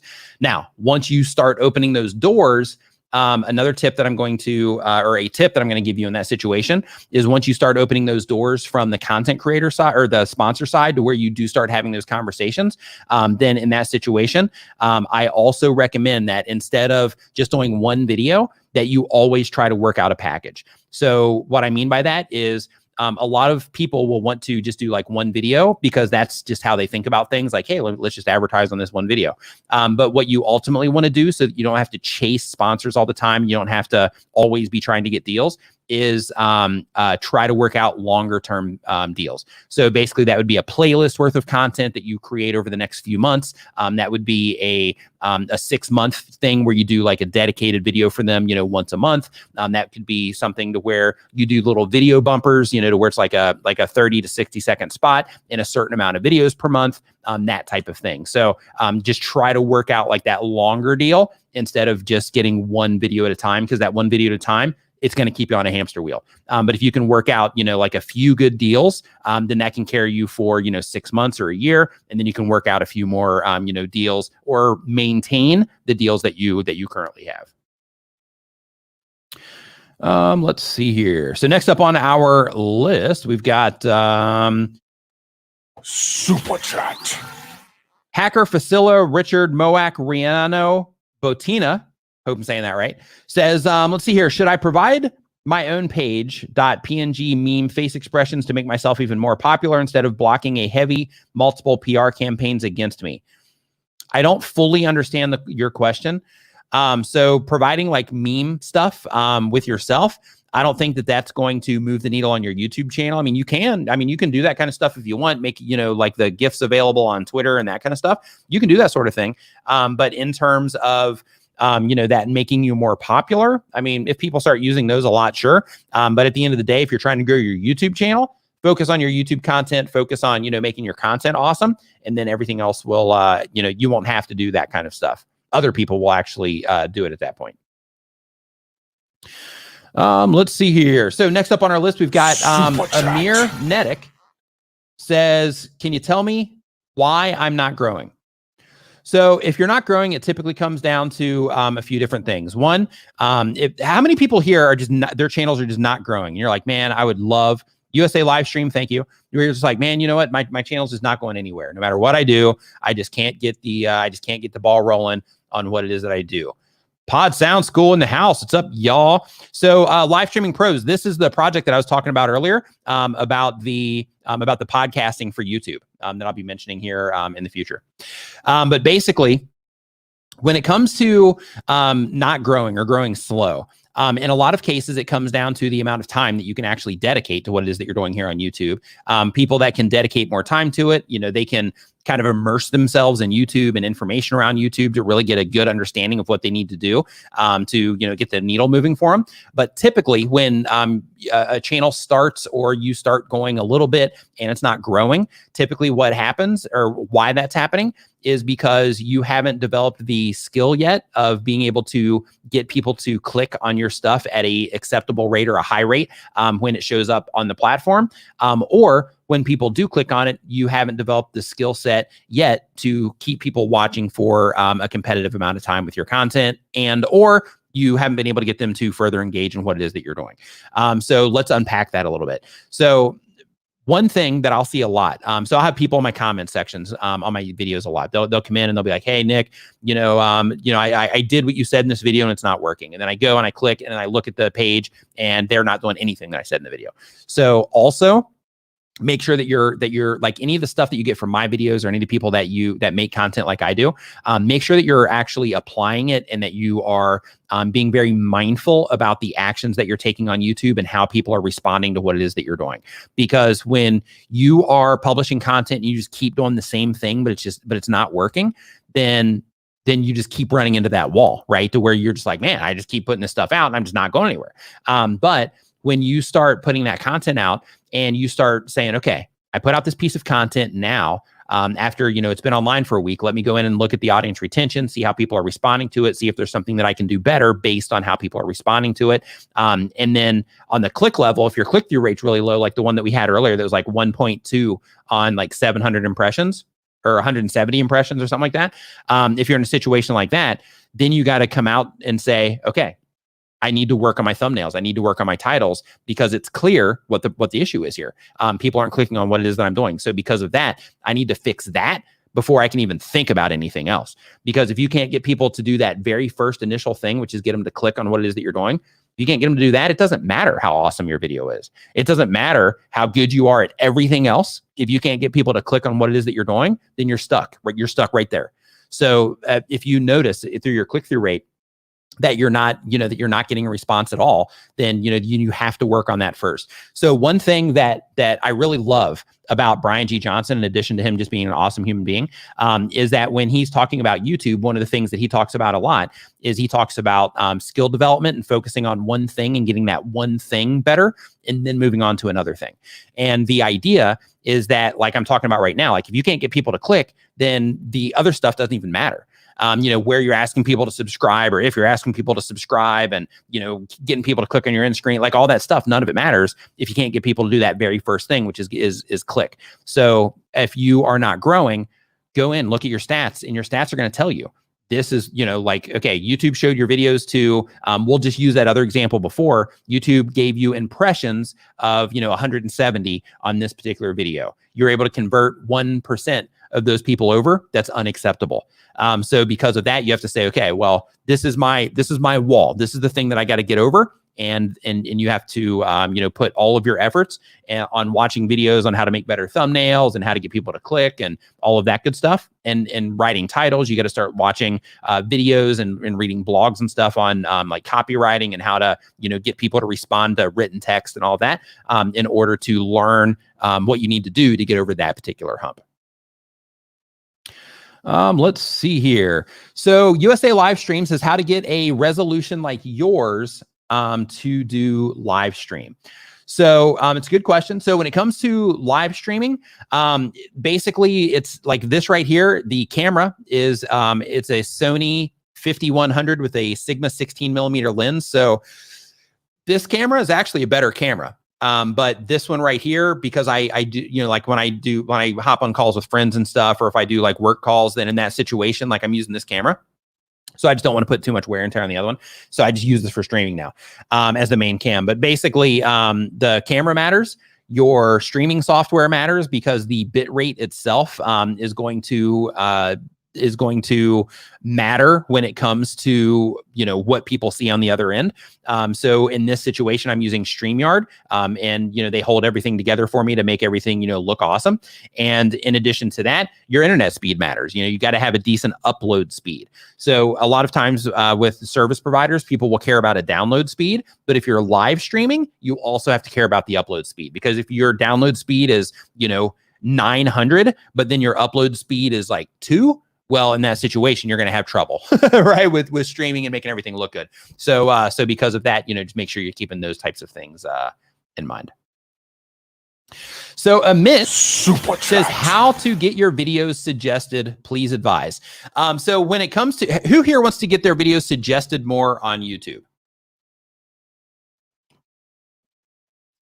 Who here wants to get their videos suggested more on YouTube? So when it comes to suggested videos, YouTube tells us in the YouTube Creator Academy, which is something that everybody here should go through. It's free, provided by YouTube. But basically, when it comes to, okay, we got a lot of me's in here. So when it comes to suggested videos, one of the things that you want to think about is that YouTube shows content to people that other people typically watch together. So if people typically watch video A, and then after video A, they typically watch video B, and you happen to be that video B, then you're going to ultimately end up getting in that next up spot for that particular video. But if you show up there and everybody's clicking on everything else except for you, then in that situation, you're not going to get suggested traffic from any of those videos that you're showing up next to if people aren't clicking on what it is that you're, they're not clicking on your video. YouTube also says that there's a topical relationship between content, and that videos also get suggested next to each other that are topically related. So this is where, you always hear myself and people who make content like me talking about using keywords in your videos and being very clear about what it is that's, that's going on in your video. 2 reasons for that. One is the human's going to see that, and that keyword's going to help them identify that that video is something that they care about. But that also helps YouTube understand what your video is about as well, in terms of how you optimize your video, in terms of the title, descriptions, and tags, which tags aren't that important anymore, but still use them until they take it out. But basically with the title, description, and tags, in that situation, what you're essentially doing with all of that metadata is what that's called. What you're doing is you're giving YouTube context to what the video is actually about, plus they're going to scrape more information from the captions. So in terms of that topical relationship between videos, you also want to make sure that you're just being very clear in your metadata in terms of what that video, what that video actually is, so that their system can identify that and then put it next to other videos that are topically related to it. And then at the end of the day, just like everything else on YouTube, you have to be able to get people to respond once you do show up and suggest it. If you can't get people to respond there, then in that particular case, that typically means that you're not being compelling. Maybe you're optimizing for like a keyword phrase, but you don't have anything else compelling going on. Maybe the topic of the video isn't compelling. Maybe what you're doing in the thumbnail or the title isn't compelling. And because of that, when people are having your videos happen to them in terms of they're just being shown to them next to other videos on YouTube where they weren't expecting to watch your video, or it shows up on a homepage, if you are not compelling, then people aren't going to click on it. So because of that, you need to also work on being compelling so that you can get more clicks. And then of course, you also have to be able to keep people watching from that suggested view as well. And if you can do all of those things, then you'll start getting more suggested traffic. Let's see here. USA live stream says, how can I look at the camera lens to look relaxed and normal like you, like talking to the audience? Thanks. So, so basically, like with me, I've just been doing this for a while. So it just kind of, comes with the territory, so to speak. It's, like one thing that's interesting with live streaming, especially when you are, like basically this screen right here, like just using my arms. So you see how wide this thing is. Like this is a really wide screen. It's like a 49-inch curve. So because of that, I got like all of these windows here. I've got one over on this side. You know what? I can actually, let me show you. I'll show you what I got here. Let me hide this conversation so you guys don't see it. Let's see here. So yeah, I'll show you here what show you what I'm looking at. So share screen. I'm not sure how this is going to display because again, it's a wide screen. I can do application window. Interesting. That's cool. Okay. So, I'm just going to share the whole thing and you'll see what I'm looking at. So yeah, so this right here is what it is that I'm looking at, on the screen. So you can see all the different windows and things like that. So basically what I'm trying to do is while I'm trying to communicate and answer questions and look at the lens and all that stuff, I'm also paying attention to the chat that's right here in front of me. I'm paying attention to Streamyard to make sure everything's fine and we're still online. I'm paying attention to the Facebook group over here on the left-hand side. So if any messages come in there, I've got the live streaming stuff here. So if there's any issues with with what's going on YouTube, I can see it there. And then I've got the questions over on this other side as well. So in addition to looking at the camera and being, involved in the conversation, I'm also trying to manage this whole thing at the same time. And it can be challenging, right? So the first thing is to just get used to all of this, get used to, having to monitor all of those things, but then just always remember that you are talking to other people. And because of that, you just make a stronger connection when you're looking at the screen, at the camera.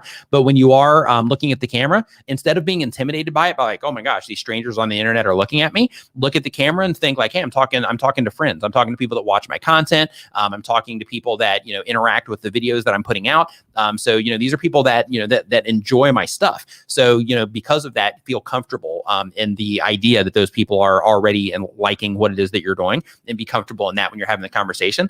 But if that doesn't work for you, then in that situation, look at the camera and just pretend you're on Skype talking to your mom or talking to a family member or a good friend, instead of thinking that, I've got this chat room full of people. Just think like, hey, I'm having a conversation with with your best friend, for example, and, take that approach. And all of those things can be beneficial for, making you more comfortable and all that good stuff. Okay. Next up on our list here, we just had a flood of them come in here. Tanker Money, Tanker Monkey says, why is there no glare in your glasses from the computer? I can't find a fix for this. It's there. It's definitely there. So you can see it, like right here. See it? So basically, for the light, I've got the light off to the side. You can see that right here. So I have the light hitting me over here. And then typically, I would move like this, the lighter thing here for the questions on the next stream that's going to be over here on the left, so that will actually put off a little bit of light over here to fill me up a little bit. But basically, for the light, that's covered. But for the computer glare, the camera lens is here, right? And then the top of my monitor is here. So the angle when I look up, it's just like a little bit lower than my glasses, but it's still there though, right? It's still there. Let's see here. Next up, we've got Explorer Lab. Explorer Lab says, question, 220 subs in 2 months following your advice, but a lot of camera presence to work on. It's a science, UFO, paranormal, academic content, 20 to 90 minutes, 1 hour weekly show, or 10 minutes daily clips. Mix it up. Do like a 30-minute show and then throw out some 10-minute clips, not daily, but just do, like 3 uploads a week and see how your viewers respond to that. See how the system responds to that. See how well that fits into your, workflow and all that. Because when you're putting out that content and it's a 1 hour weekly show, you have that one shot every week, right? But when you have some of that content taken out of that and you're putting out, 2 additional pieces of content, then you're amplifying your potential for reach. So because of that, I would scale down the 1 hour weekly show to maybe 30 minutes and then spend the additional time making 2 10-minute videos that you would publish elsewhere in the week. I would try that. Next up, we've got Lawless Baron. Says, loving smashing content, but lately I've changed games. I've made guides for notice that my watch time and retention on recent videos has tripled. Nice. Well done. Okay, so loving smashing content, but lately I've changed games. I've made guides for noticed that I changed games I've made guides for. I noticed that my watch time and retention on recent videos has tripled. That's good.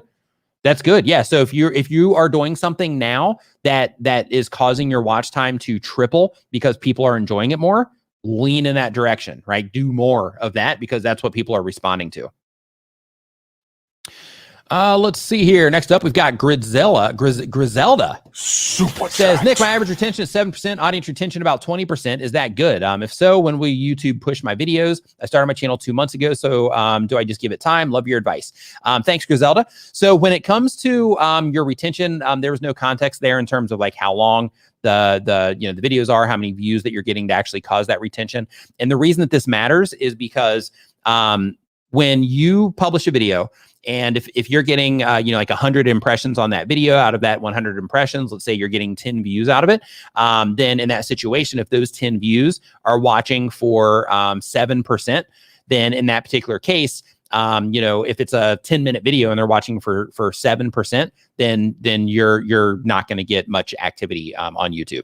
However, if you are pushing out, you're getting, 500,000 impressions from YouTube, your audience retention is 7%. You're probably still not going to get much love. But I would start trimming the videos down in that particular situation so that you can start pushing the actual, percentage viewed in that situation. Like if your audience retention is 7 or 20, yeah, you got to do more. Like if you are getting, let's say, 100,000 views on your videos, then in that case, it'll push your numbers down typically. However, if you are not getting a lot of views, but you're still only getting 7% and 20% audience retention, you definitely need to work on the video content. But a couple things I want you to think about though, and this is for everybody. Like if you're having trouble keeping people watching your videos for an amount of time that YouTube will deem it as a satisfactory experience, here's some things to consider. Is when, like, everybody always thinks about the video content when it comes to keeping people watching, and you should think of the video content. But another side of that is to think about the promise that's being made on the way in. So, for example, when somebody sees a thumbnail on YouTube and they see that thumbnail and they see that title, they are comprehending in that moment, this is something that I want to interact with in some way, right? They're not spelling it out like that, but it's like, oh, interested, and then they click. So because of that, there's an expectation that gets built from the outside of how you're packaging your content with your topic, title, and thumbnail. There's an expectation that gets built from the outside of what they are going to expect when they click on that video. some people just blindly click, but for a lot of people, it'll just be like, like you expect something. If you see a video of a guy holding like the world's biggest coffee cup, well, in that situation, you're going to expect to see the world's biggest coffee cup. So because of that, you're building that expectation on the outside. So when your video first starts, be very mindful of how your videos start in terms of, like, what are you doing to build that bridge between that promise that you made on the outside of the video and the content that they're starting to experience when they come into your channel. So you want to make sure that you're thinking about that to make sure that everything matches up. So when it comes to keeping people watching for a longer period of time, some things that can impact your audience retention are the topic of the video, the title, the whole packaging from the outside, what they expect when they click. But then you have the very first things that they see and hear when they click on the video. So because of that, those very first things that they see and hear when they click on the video are extremely important. You want to make sure that people are having a quality experience with your audio and with the video content as well. You don't have to go to the extremes, like this with, with all the lights and all that, but you do need to have an image, depending on the type of content you're making, of course. But in a lot of most content, you need to have an image that where people can at least see you, clearly. You need to have audio that is not all. So a big mistake that a lot of people will make. A big mistake that a lot of people will make when it comes to YouTube is that they will, with their audio, they will have their video camera up here, their camera up here, but then they'll come back here. They'll come back here to talk. And they'll be like, hey, today, glad that you made it to another video. Today, we are reviewing Brian G. Johnson's book, Tube Ritual, Volume 1. And you can hear through the processing with the Rodecaster Pro, that might not have sounded like too horrible, but it probably did. But the idea is, like if somebody comes into your video and the audio is potato like that, then in that situation, people are going to leave because it's not a good experience for them. It's not easy for them to experience what it is that you're doing. So, you want to make sure that you're thinking of that. Other things that matter, like I said before, the things that people see. I do have legs, adoption with Nairi. But another thing that people, that people experience is what it is that you have on the screen. So things that you can experiment with are showing you in the first video, when the video first starts, not showing you when the video first starts, having somebody say something while it's showing something else when the video first starts, having music when the video first starts as you're leading into something. But basically the idea is you just want to experiment like crazy in the beginning part of your video. We call that the hook, because when somebody clicks on that video from the out home feed on their phone, they click on it.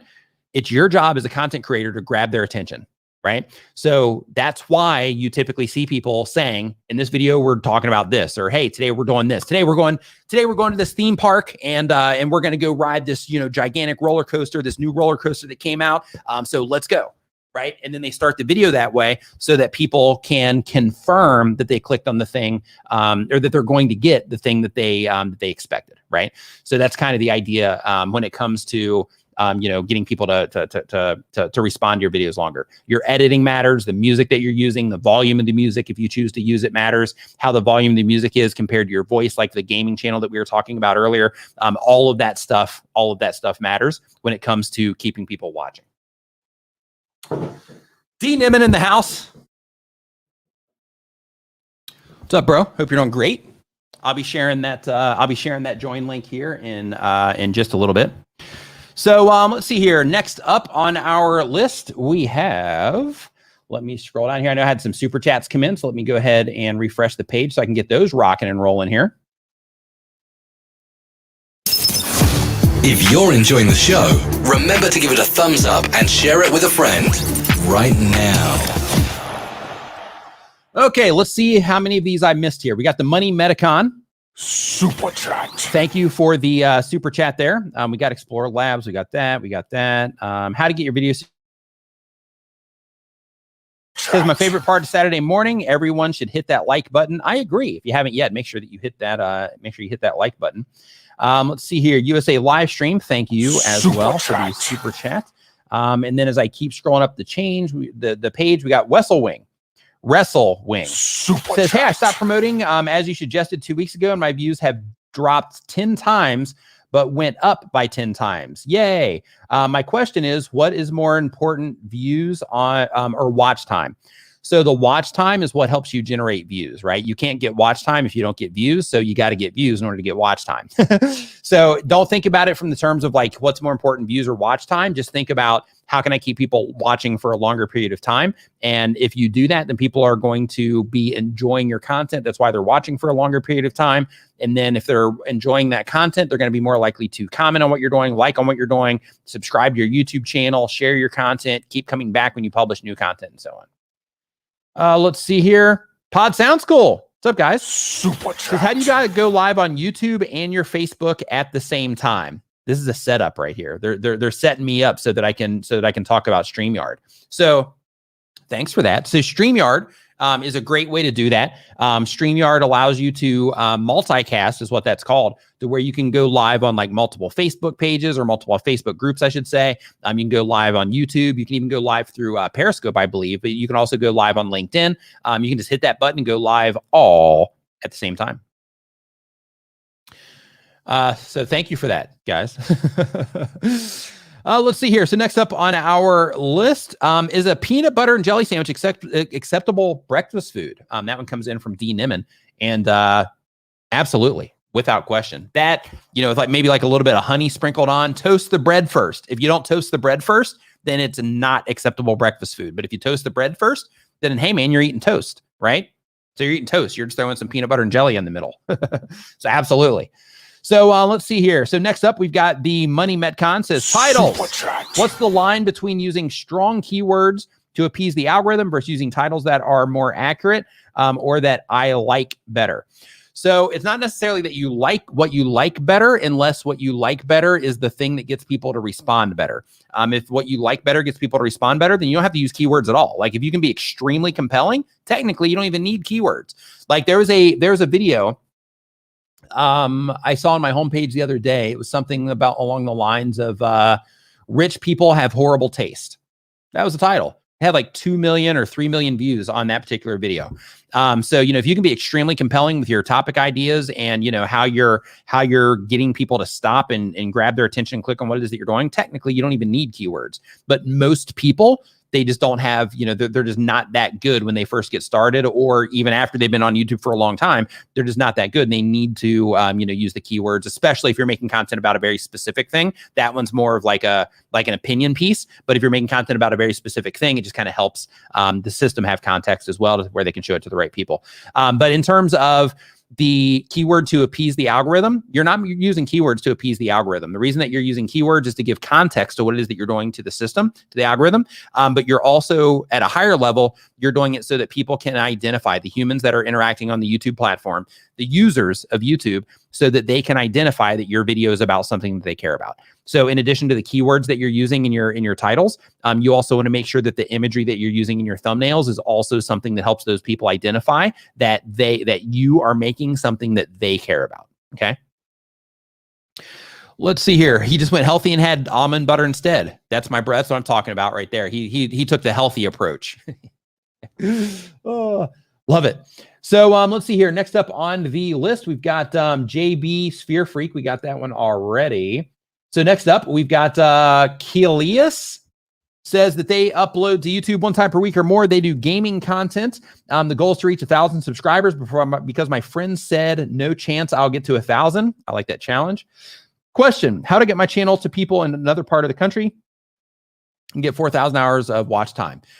So at the end of the day, you have to make content that a certain group of people enjoys. Once you have people that are enjoying your content, then YouTube will look over all of the profiles that they have on YouTube for people that would be the most likely candidates for enjoying the content that you published, and they will show them to those people. Now, if those people respond to it, then you will have those, then the system, if those people respond positively, then the system will start showing your videos to YouTube will start showing your videos to even more people. If people don't respond to them in terms of clicking and watching and interacting further, then in that situation, YouTube will not show those to more people, at least not in that moment in time. Maybe it'll get legs later, but in terms of the initial publish, people have to respond to what it is that you're doing.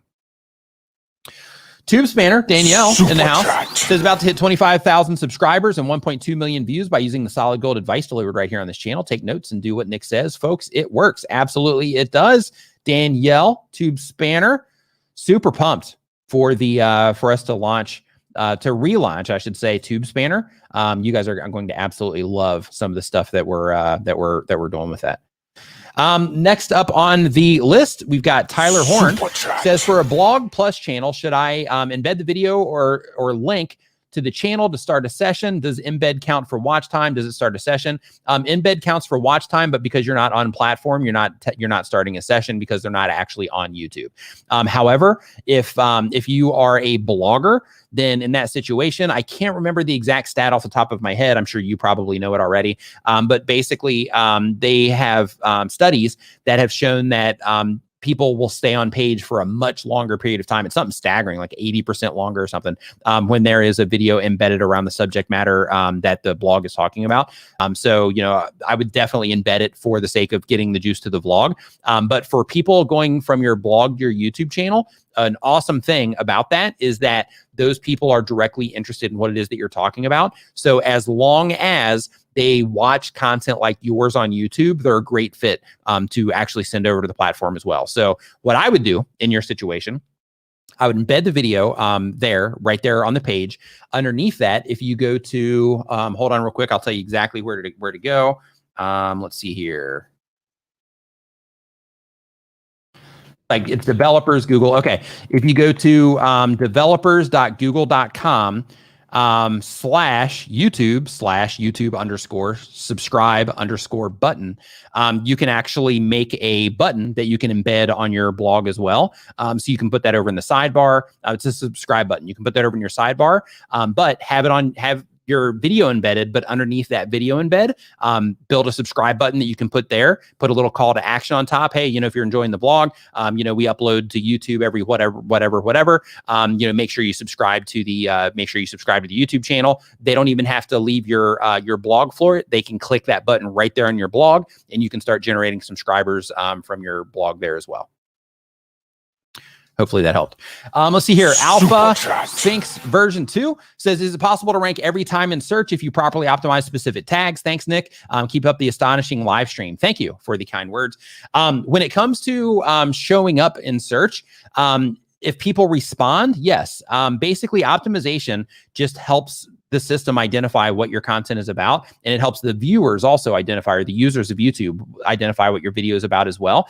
But you can optimize things in a way that will help you, show up more in search. But at the end of the day, search is just like the homepage, and it's just like suggested videos, to where people have to respond to what it is that you're doing with a click and an acceptable amount of watch time. So if you optimize everything perfectly, but nobody's clicking on your stuff compared to the other videos that are there, then your video is not going to stay there. If people are clicking on yours a lot and they're watching it for a fair amount of time, some of those people are subscribing to the channel, some of them are giving a thumbs up, some are commenting, some people are sharing it out to other places, then in that case, you'll probably stay there as long as you're generating, more watch time and overall engagement than the other people that you're showing up next to in those results. Let's see here. Next up on our list, we've got Nad Naps. Says, hello, Nick. Hello, Nad Naps. I typically use Tubebuddy to search for whole titles that rank high. Should I focus more on interesting titles versus titles that rank high in Tubebuddy and leave the ranking to keywords? Yeah, so basically when you're going after entire titles or keyword phrases, make sure that you're isolating your keyword research in Tubebuddy to the keyword or keyword phrase, not an entire title. Because, for example, if you have we'll just use configure a YouTube subscribe button because it's right here on the screen. If you had how to configure a YouTube subscribe button in under 5 minutes, and then or under 2 minutes or under 30 seconds, and then you put that entire title, including the in 30 seconds in Tubebuddy, then the score that it's going to give you is most likely going to be more favorable because the competition is almost non-existent for that. Because that in 30 seconds makes that an entirely different search than just how to configure a YouTube subscribe button. So because of that, just make sure that you're very specific. You're specifically going after the keyword itself or the keyword phrase that you're trying to show up for in that situation, not for an entire title. And let's see here. But yeah, so basically try to basically use the keyword in the title and also try to be like practice the art/science of being compelling. And when you do that, then you'll also start getting more traffic from home pages and from suggested videos as well. Because the difference is when people are looking for things on YouTube, they're actively looking. You want your videos to show up there as long as the type of channel that you have, supports that type of, to where you can target things for search. But you want your videos to show up there. And you want to be compelling there as well, because you want people to click on what it is that you're doing. But you also want people that are just showing up on YouTube, like they sit down in front of their computer with their cup of coffee to where they can sit there and learn some stuff. And they open up YouTube, your video's right there. They didn't expect to watch that. They thought they were going to listen to a podcast, or they thought that they were going to watch one of my videos, but your video, it's right there. You being compelling right there and being able to grab somebody's attention with your thumbnail and in your title. If you can get somebody to click there and you can start doing that at a high rate, then you're going to do awesome on YouTube. Because in addition to the search traffic that you're already getting, then you're also going to start getting more browse or more browse traffic, which means traffic coming from home pages and your subscriptions. And you're also going to start getting more suggested traffic as well, because you're mastering that art/skill/science of getting people to respond when they're not expecting to see what it is that you're doing. So basically, you're like a door-to-door salesman on the homepage, right? So in that situation, when somebody, logs in or they're scrolling through on their phone, you get them to stop with their, with your thumbnail, push them over the edge with your title, or push them over the edge with your thumbnail as well. But yeah, so get working on being compelling, but including your keyword or keyword phrase. That's the power combo in order to show up and get traffic from everywhere. Let's see here. I need to refresh the page here while I'm doing that to see the ones that I missed, which was a nice stack of them, I believe, because they've already gone off the page.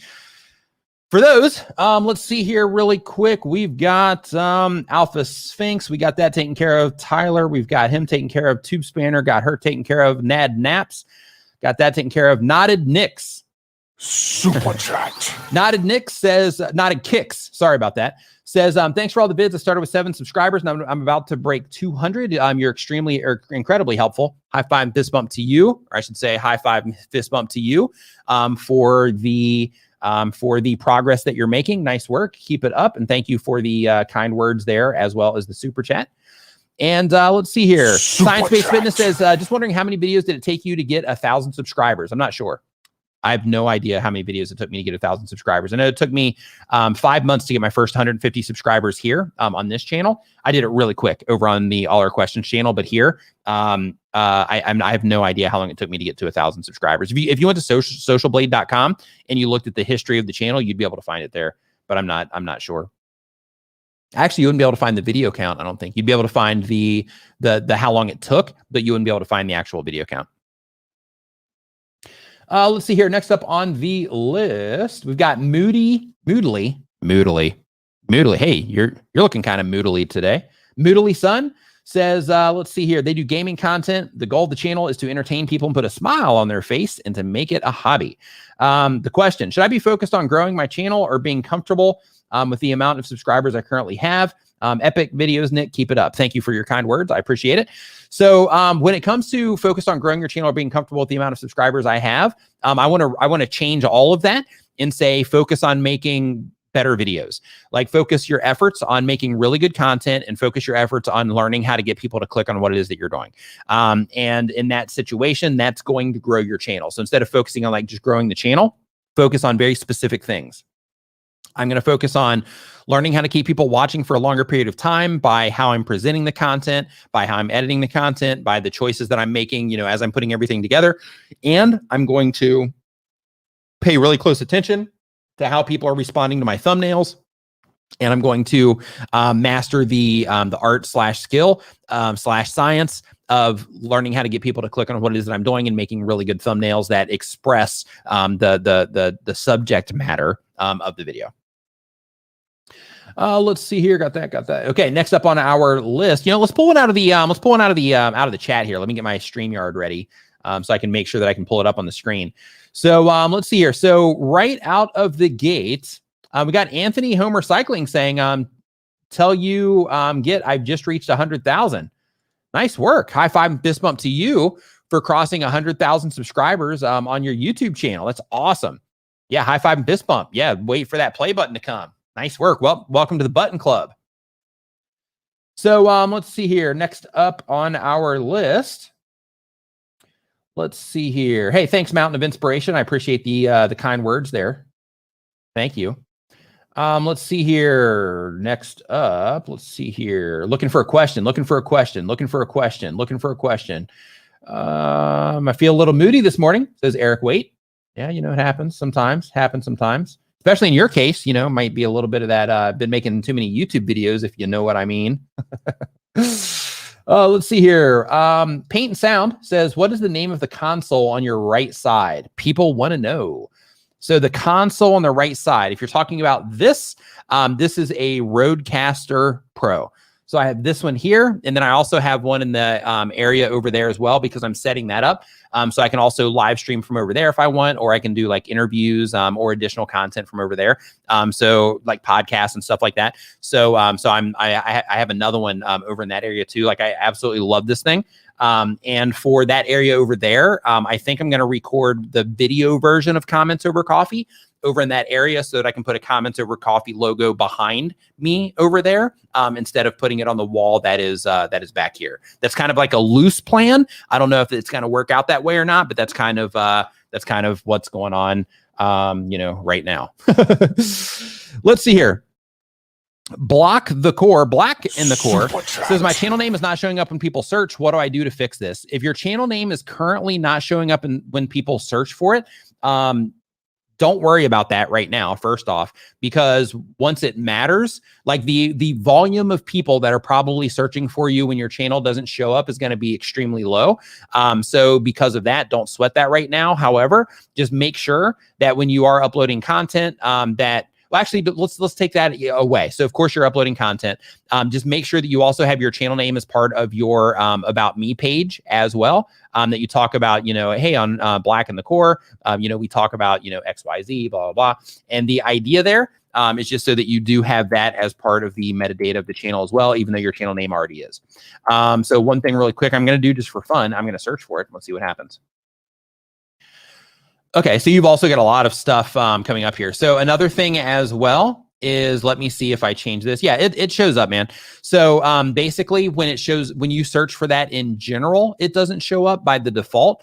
But on YouTube, if you're on a computer, you can do the same exact thing on a mobile device. There's an option for a filter. If you click on filter, then you can click on type, or you'll see type. You can choose channel, and then when you choose channel, you're actually in the number 2 spot there. When you choose channel, the problem is the name of your channel is competing with a lot of video content that people, you know, apparently have, you know, some type of decent response to. Yeah, like some of this stuff, you know, 100,000 views, 436,000 views from 2 months ago, you know, that kind of stuff. So you'll end up showing up there. But right now, the people that are going there have to look at that channel's option. Let's see here. So next up on our list, I'm going to share this link in here for anybody that wants to hop in. Oop, that's not it. Sharing my screen. That's not the same link that I was talking about. That is not the same link that I was talking about, though. Okay, so let's see here. Looking for this. I know D was talking about coming in. I know Brian G said that he might come in as well.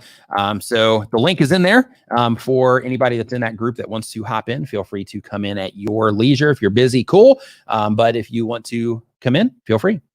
Let's see here. Life in Plastics has started a channel in September. Getting close to 1,000 subscribers. Thanks to your advice, Nick. I need to increase watch time. I'm sure you've talked endlessly about this, but would appreciate tips. So endlessly, would you say? Yeah. So when it comes to watch time, if you're increasing watch time in total on the channel, because you're increasing subs, so I think that's what you're talking about. So if you're trying to increase watch time on the channel itself, in that particular case, if you are getting enough traffic to where you're getting close to 1,000 subscribers, make sure that you're interlinking all of your content. What I mean by that is make sure that you're using your end screens that are linking directly to relevant content. And by relevant content, I mean, if the person's watching a video on something, they've proven by clicking on that video that they're interested in that thing that you're talking about.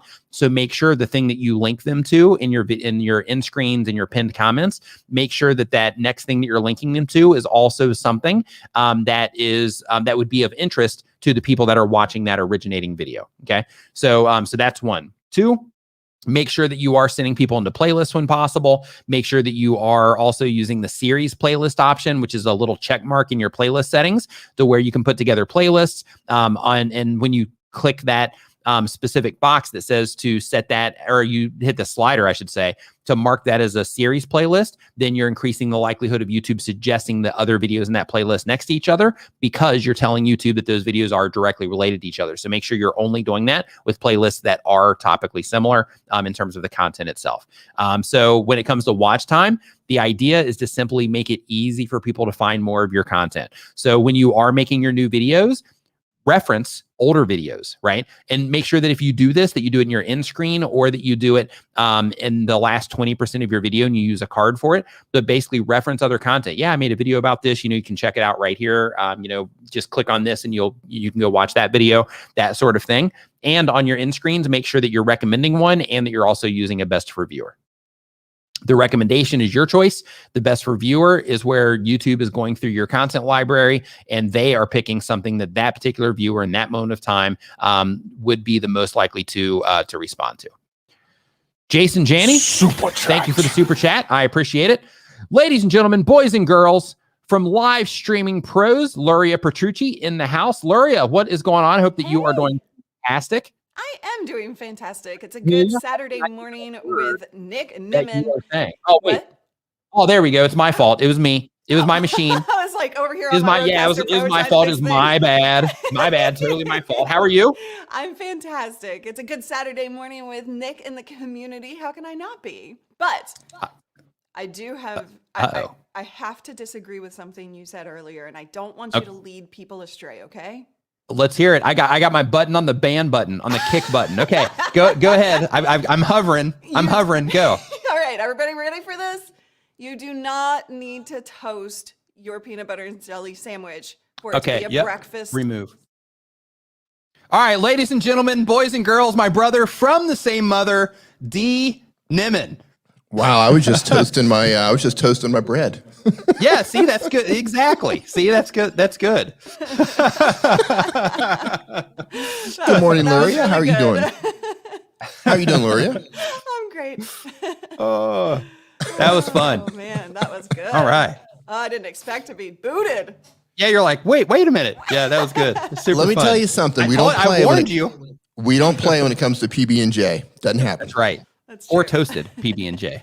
Yes. Because that's kind of like toasted. The difference with toasted versus non-toasted is the toasted, it adds that crunchiness to a peanut butter and jelly. And it's not like a crazy crunchy. It's just a little bit to just give it that extra little bit of like a texture. Oh, it's so good. All right, I'll give it Glory. a try. I'll give it a try. Okay. You've never had a toasted peanut butter and jelly sandwich? No. Oh, yeah. You toast the bread first, then smack the peanut butter and jelly on it. All right. It's great. Yeah, it'll change your life. Yep, change your life. Welcome to peanut butter and breakfast, or peanut butter and jelly for breakfast. Yep. Welcome to the morning show. Your waistline's gonna hate you for it, but you know. Boy. I gotta watch out. All right. So Damon says toast your bread, people. Absolutely. Plus, you got to be safe, just to be on the safe side, just in case for sanitary reasons, get it hot. It's not boiling, but just try to burn off anything that shouldn't be on there, that kind of stuff. It's 2021. We wash our hands and we toast our bread. That's right. That's right. And then we put a mask on shortly after we are finished, toasting our bread. Next question that we have on the list. You guys ready to answer some questions? Yes. Yeah, let's do it. I'm excited. Okay. We've got the Spectrum Art Academy says that they do art tutorials, and the goal of the channel is to help people with their art struggles. The question, how to get people to answer my questions? I don't have a community tab and I'm putting questions in the comments, but I'm not getting much of a response, but decent amount of comments. Around 100 comments per clip. Thoughts? Oh. Whoever I'm going to hand this off to Luria because she's the absolute master of engagement. This is one of my favorite topics. That's why I was like, ooh. So there are a few things that you need to know when it comes to getting people to respond to you. One, you're most likely not asking properly. And what I mean by that is a lot of people say, hey, let me know what you think about XYZ. That's not a question. That's not actually going to move people or drive people to do anything because people are busy. You think that because they're watching your video, they're paying 100% attention to you. Not true. They're multitasking. I've been multitasking while watching Nick this morning, right? I've been having a team. Hey. I'm sorry, but I'm going to get booted again. Well, I don't know what's going on today. Like, I don't know what's the. Oh my God. I've been watching all morning, paying attention all morning, taking notes. I mean, I have not done anything else. I have not been toasting my peanut butter and jelly sandwich. I have not been having chats. But that's key to remember is that people are busy. They're multitasking. So when you're wanting people to take part and do something, whether that's click a link, whether that's comment, whatever, you need to be very specific and you need to tap into the human brain, the way we work emotionally. We are emotional creatures and we care about us, right? So we're selfish creatures at heart because we do what we do in life to benefit our lives. And that's not a bad thing. It's just the nature of human beings. So if you can realize that, then form your questions around an easy win, something that's really easy for them to do. Don't require a philosophical answer that requires like 5 minutes of thought. Easy wins and emotional answers, right? So you can do yes, no, closed-ended questions versus open-ended questions of, let me know what you think about this. So closed questions, really kind of giving them 1 or 2 or 3 options can benefit you tremendously. And tap into that emotion. Ask them to talk about themselves more than your video. I remember the first time I sat in, I believe it was Vid Summit. Nick and I sat in at one of Luria's talks, and she was talking about engagement. And I remember she was going through things, and she was like, yeah, when somebody leaves a comment, don't just say thanks. Follow up, say, hey, thanks for watching. You know, what was your favorite takeaway? You know, ask them a question. I remember when she said that, my head was just like, so I implemented that. All the little tips that she suggested during her talk, I implemented all that stuff. And I got to the point where I had to go back to just saying thanks because I couldn't answer all the comments. This stuff works. Yeah. This stuff works, yeah. Ladies and gentlemen, Brian, really quick, this guy that I was talking about earlier, right here on the screen now, Brian G. Johnson. What's up, Brian G? Hope that you're doing awesome. Ladies and gentlemen, peers, colleagues. Members of the jury. Really great to be on the show. The question is Brian going to get kicked today? We know D isn't. I mean, you know. You never know. Hey, you never know. Nick's got the power, man. Nick's sitting at ground control there. Yep. Fingers on everybody's buttons right now. I'm just waiting. Waiting. Yeah. Speaking of ground control, are you serious? Just kidding. You guys just missed out because I just told you the growth secret to YouTube. I So you was can blame me for that one. too. I was like, are we going to sing David Bowie? Because that's all I want to do is play the ukulele, rap, and sing. No, I was just going to say, NASA. Come on. They put another vehicle on Mars. How amazing is that? Go NASA. Yeah. By the way, Astronomy Launchpad, who is one of my viewers, I believe he's in the Nimminati club as well. He had a scientist from NASA on his stream last night and hit almost 1,000 simultaneous live stream viewers. I just have to give him a big shout out. Yeah. That was so amazing to watch. I was like, Go Christian. That's awesome. Yeah, awesome. So cool. Wow. Talk about taking advantage of opportunity when it presents itself. Exactly. Like tapping into the newsworthy events. We all have to do this. Obviously, this doesn't happen every day, but every single one of us has newsworthy events happening on a fairly regular basis within our own industries. And Brian, you hit it on the head. That's exactly what he did. Even with YouTube saying that they are going to be rolling out the shorts option, in the app for the US, like in our industry, like that's a win. Opportunity. Can we talk about shorts for a second? Because I'm a little confused on that announcement. Because didn't the US have the short shelf in the app for quite some time? I know they don't have the camera. The difference is going to be to where you can upload directly from your phone, to where you can click on the, where you can click on the plus, and then you can do a short directly from within the. So there's a confusing part. So the US is finally getting the shorts camera. Yes. US has had the ability to watch shorts for quite some time, or to upload shorts through their computer or their phone, not through the actual shorts camera. So they're getting the shorts camera. See, that announcement was just confusing as the rollout itself. They should have just said clarity for the win. Right. They should exactly. The US is going to get the shorts camera finally. So thank you. So it's finally time for me to actually do some shorts. Right. Yep. Board shorts. Yeah, we're all going to be on the hook now. Another thing they announced too is that they are going to be closing the YouTube Spaces. As well. So they're going to be doing pop-up events instead. So that's going to be interesting. So a quick question came in here that I think everybody can hop on because we're all full-time content creators here. The Money Metcon says, I want to go full-time on YouTube and work 3 to 5 hours a day. Can you peep the channel and roast me? I started making shorts because of D. So we're not going to pull the channel up. I'll roast you. You know what? Here.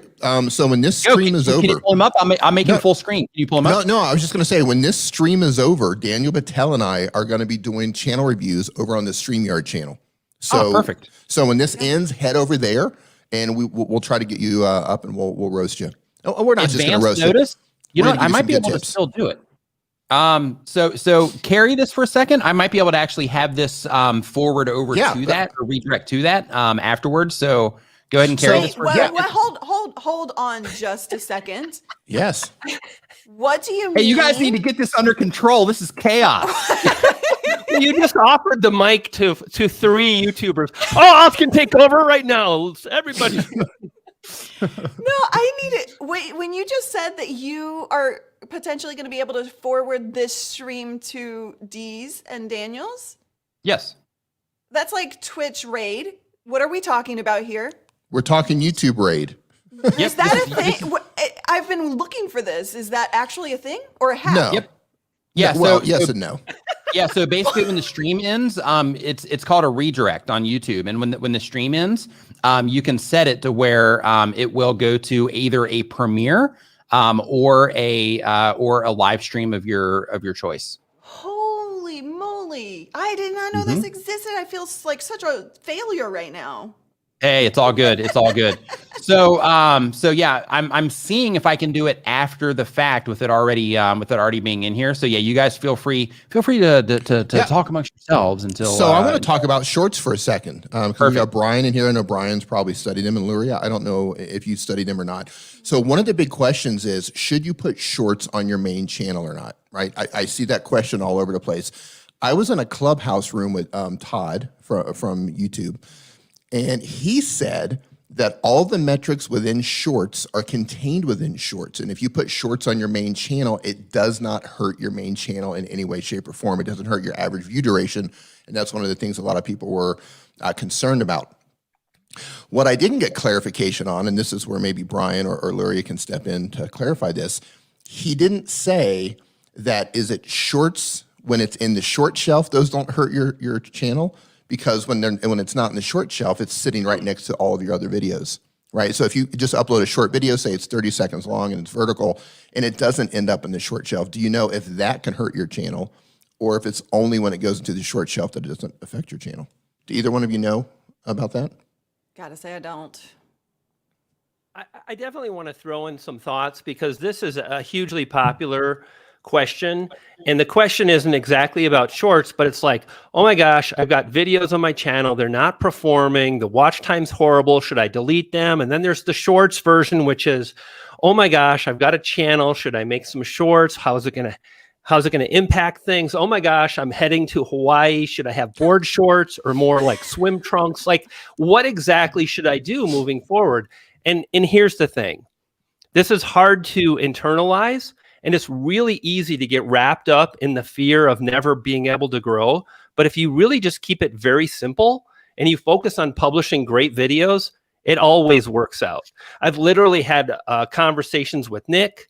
I've talked to Daniel and Dee and Luria. We all support each other, and it's really easy to get into this. Like, should I do this and that? Should I delete videos or should I experiment with shorts? And it's like, if you just take it to the number one thing, which is always the audience, and you strive to publish great videos, I promise you it will always work out. Now, here's the thing you don't want to do is, like, a lot of times people try to game the system, and then you're not really focused on the viewer, and you're trying to like game the system or the algorithm and like publish 1,000 shorts, or should I delete a bunch of videos? But if you just keep it simple, I believe, and just really focus on creating great content, it always works out. And make shorts. Like, there's nothing wrong with that at all. And I'm excited about it for sure. So yeah, I can't wait to get. Do we think this app is going to have editing abilities as well? I would imagine, right? I would think. It does. It does to some degree. So inside the Shorts camera, and I believe Nick has it. So inside the Shorts camera, it has basic editing abilities. It has a music library where you can add music to it. It's not a full-blown editor, but it's more in line with something like TikTok has or Instagram Reels, where you can trim the video just a little bit. And I know that Renee Ritchie has been taking copious notes from Todd in Clubhouse. And he said, if the shorts matches your audience, it doesn't hurt. If it's not aligned with your audience, it should be on another channel. But if they continue not to perform like any other video, you should reassess. So that's There you maybe go. helps there. Boom. Thanks, Renee. Yeah, thank you. Renee coming in with So the ladies and gentlemen, boys and girls, the Sith Lord of YouTube, I'd like to introduce you to the one, the only, Roberto Blake. Boom. Roberto Blake, what's up, man? Whoa. Oh, he comes with a lightsaber. Check this out. He's not playing. I will slice you and dice you. I feel like I need to go get my Cut you into katana small now. pieces. Yeah. Your feeble skills are no match for the powers of the dark side. It sounds Yes, like they are. It sounds like a massager. Did you hear that? You're not fooling anybody, Roberto. It's a massager. Yeah, so Paul Peck from Paul Peck Drywall Tube, he just said that in his situation, he said that Shorts has definitely upped my channel data on every metric by double or triple. There you go. Good. Can I ask you a Excellent feedback. question, Nick? Yeah. Why didn't Roberto get kicked for that? He didn't say anything about toasted bread. He has a lightsaber, Luria. He has a lightsaber. I know. You don't get kicked for that. I know. Yeah, see, here's the thing. Here's the thing also that you learn is that you never mess with the Sith, right? Yeah. So the reason for that is they can do little things like this, and then all of a sudden, you're on the floor and it's all over.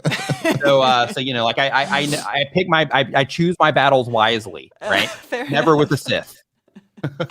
I've seen Roberto force choke people through the internet, so it can happen. No, you haven't. Mostly in the That's comment ridiculous. section. Mostly in the comment section. All right, so to pull us back on track here, let's go ahead and grab another question. So this next one here on the list is from the Tremblay Embroidery Sewing and Quilting, and they have a creative channel, and the goal of the channel is to hopefully someday get a sponsor. And the question, how to get people to hit that like button or make a comment? What do I need to change? We already covered that one just a few minutes ago, right when Luria first came on. So let's move on to another one from that one. Could I give them just a quick tip if they want Sure. sponsors? Yeah, absolutely. Hold Go for on, it. hang on. But you just said a quick tip. I got you on the clock. 45 seconds. Oh, Go. I don't even need the 45, but I'll take as much time as I might consume. Anyway, the thing that you need to think about with sponsors is to truly just ask yourself what value you can create for a sponsor, and to make sure that your content and even your brand and your positioning as an ambassador makes you a good vehicle and a good advocate for the brand. So make a dream 100 list of the brands you want to work with. So you're being intentional. Start thinking about the interactions that you have with the brands in the different social media platforms and accounts. Then look at your accounts and then look at their accounts and then ask yourself if you put yourself in alignment with the brand's values, even something that adds to the brand's aesthetic, and just ask yourself if your content's a good vehicle and if you as an individual are a good advocate, and then put yourself in the best position possible and you will be successful with brands. The end. There you go. Did that hit the 45 seconds? That was pretty dang good. I was really impressed. Good job. So we have a YouTube question Shorts here, video. just for clarity about YouTube Shorts. So Encrypted Angel says, can someone in chat explain what shorts are regarding videos? Are they just short videos, like 10 minutes or shorter? So for people that are watching that are not familiar, because we're just throwing shorts around, like everybody knows. For people that are not familiar, does anybody want to explain what shorts are and just kind of give a little bit of detail about shorts? Yeah, sure. I'll jump on it. So YouTube Shorts is a fairly new feature. It is for vertical videos only. That means it's up and down like this, unfortunately. It needs to be 60 seconds or less in terms of the length. So it has to be vertically made. It has to be 60 seconds or less. YouTube does recommend that you put the hashtag shorts in either your title or your description. However, it is not necessary. If it's a good video, it's a good video, and it'll probably end up on what's called the short shelf, which is a new area on the YouTube homepage and underneath videos. And that's where all the shorts traffic is. So it's kind of their version of Instagram Reels and a terrible version of their TikTok. I would love, hey, Patty Broussard in the house. What's up, Patty? So really quick, I would love Roberto's perspective on this because I have a feeling of what it's going to be. So Jay Dundee's Gaming says, and this is directly out of the chat, says, is affiliate marketing a type of scam or freelance marketing? So here's the thing, and I understand why there's this skepticism. In every single industry, without fail and without question, there are going to be bad actors. There are going to be bad apples. And that's no reason to throw everybody in a single industry or profession or vocation under the bus. It used to be a cliche joke in the 90s and early 2000s to say lawyers don't have a soul, which is like, it sounds funny on the surface, but it really actually just paints a very cynical view of a very important and essential service that's a really good job to have. So you have a primary example right there. Car salesman. Oh, these used car salesmen. But it's like, but most people actually need a good used car. Most people can't afford to buy a brand new car. Even people with means save a lot of money buying new cars. So I just want to, first of all, caution demonizing any industry or any profession that provides people work, especially during a pandemic, and just remind people that the most extreme example of any singular group in any spectrum of those extremes is going to be distasteful for most people. So that's number one. Number two, affiliate marketing is just commission sales, no different than real estate, no different than the commissions that you might get if you work a retail job. When I worked at the mall as a kid, there were 2 or 3 stores that I had worked at that had very minor commissions. I think maybe 3% commissions on your sales, right?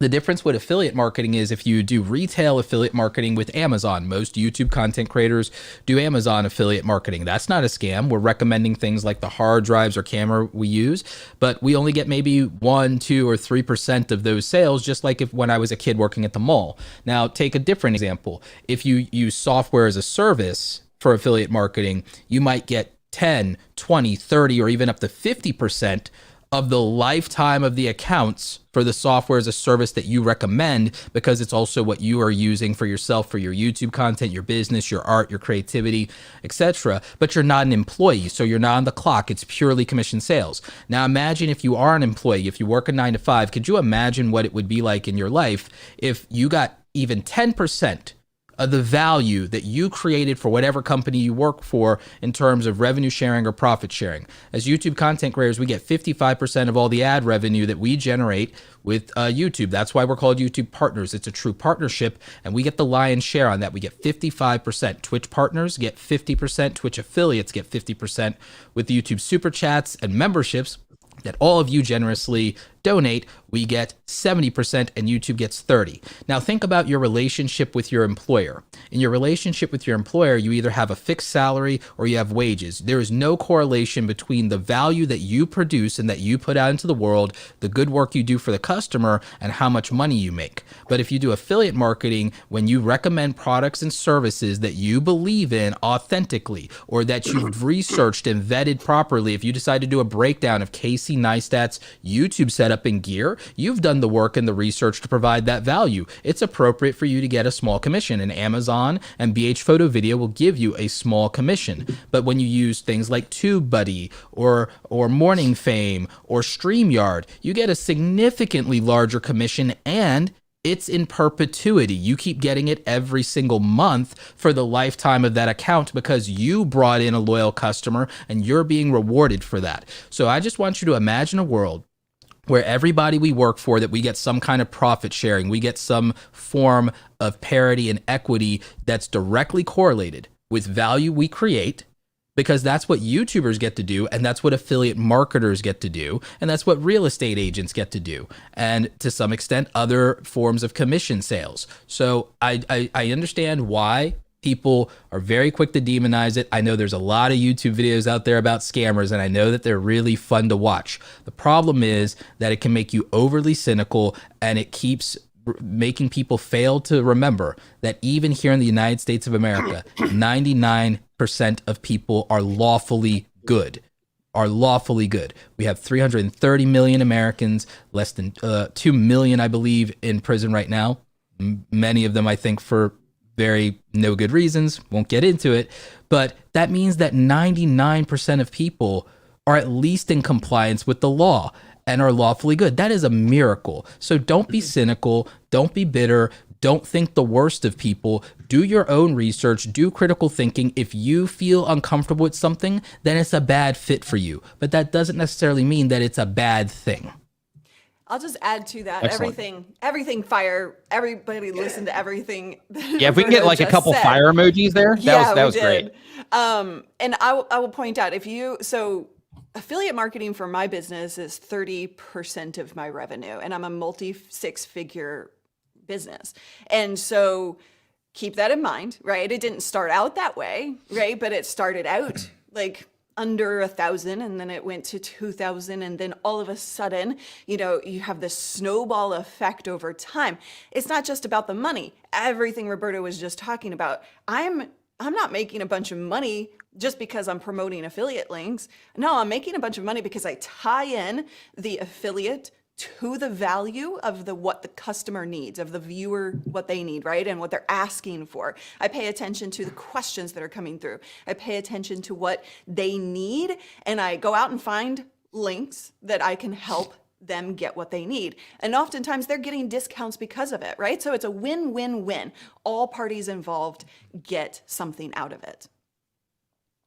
Boom. I think we just annihilated that question. That was fantastic on the information there all the way around, guys. So next up on our list, we've got Tech Bites with Ron Nutter. And it says, my channel covers smartphone tech. Want to show using 3D printers for smartphone solutions. Since both are niches, should I do separate channels? So basically, one is 3D printers for smartphone solutions, and they cover smartphone tech. I think it's fine. That's my thought, but I would love to hear everybody else's thoughts as well. I would think a 3D printer for a smartphone definitely falls under the umbrella of smartphone tech. I would agree. I wouldn't be turned off if you're teaching me all these things about smartphone tech and you're like, oh, here's a 3D printer that works with your smartphone. I would actually be impressed. I wouldn't dip. I would stay on board. Jevin Dobie in the house. Just want to say what's up, Jevin, man. I hope that you are doing awesome. Ooh, hey, nice. Jevin. Okay, so next up on our list here, we have Tech Bites with, oh no, we got that one already. Okay, so next up on the list, we got Dark Zombie taking care of there.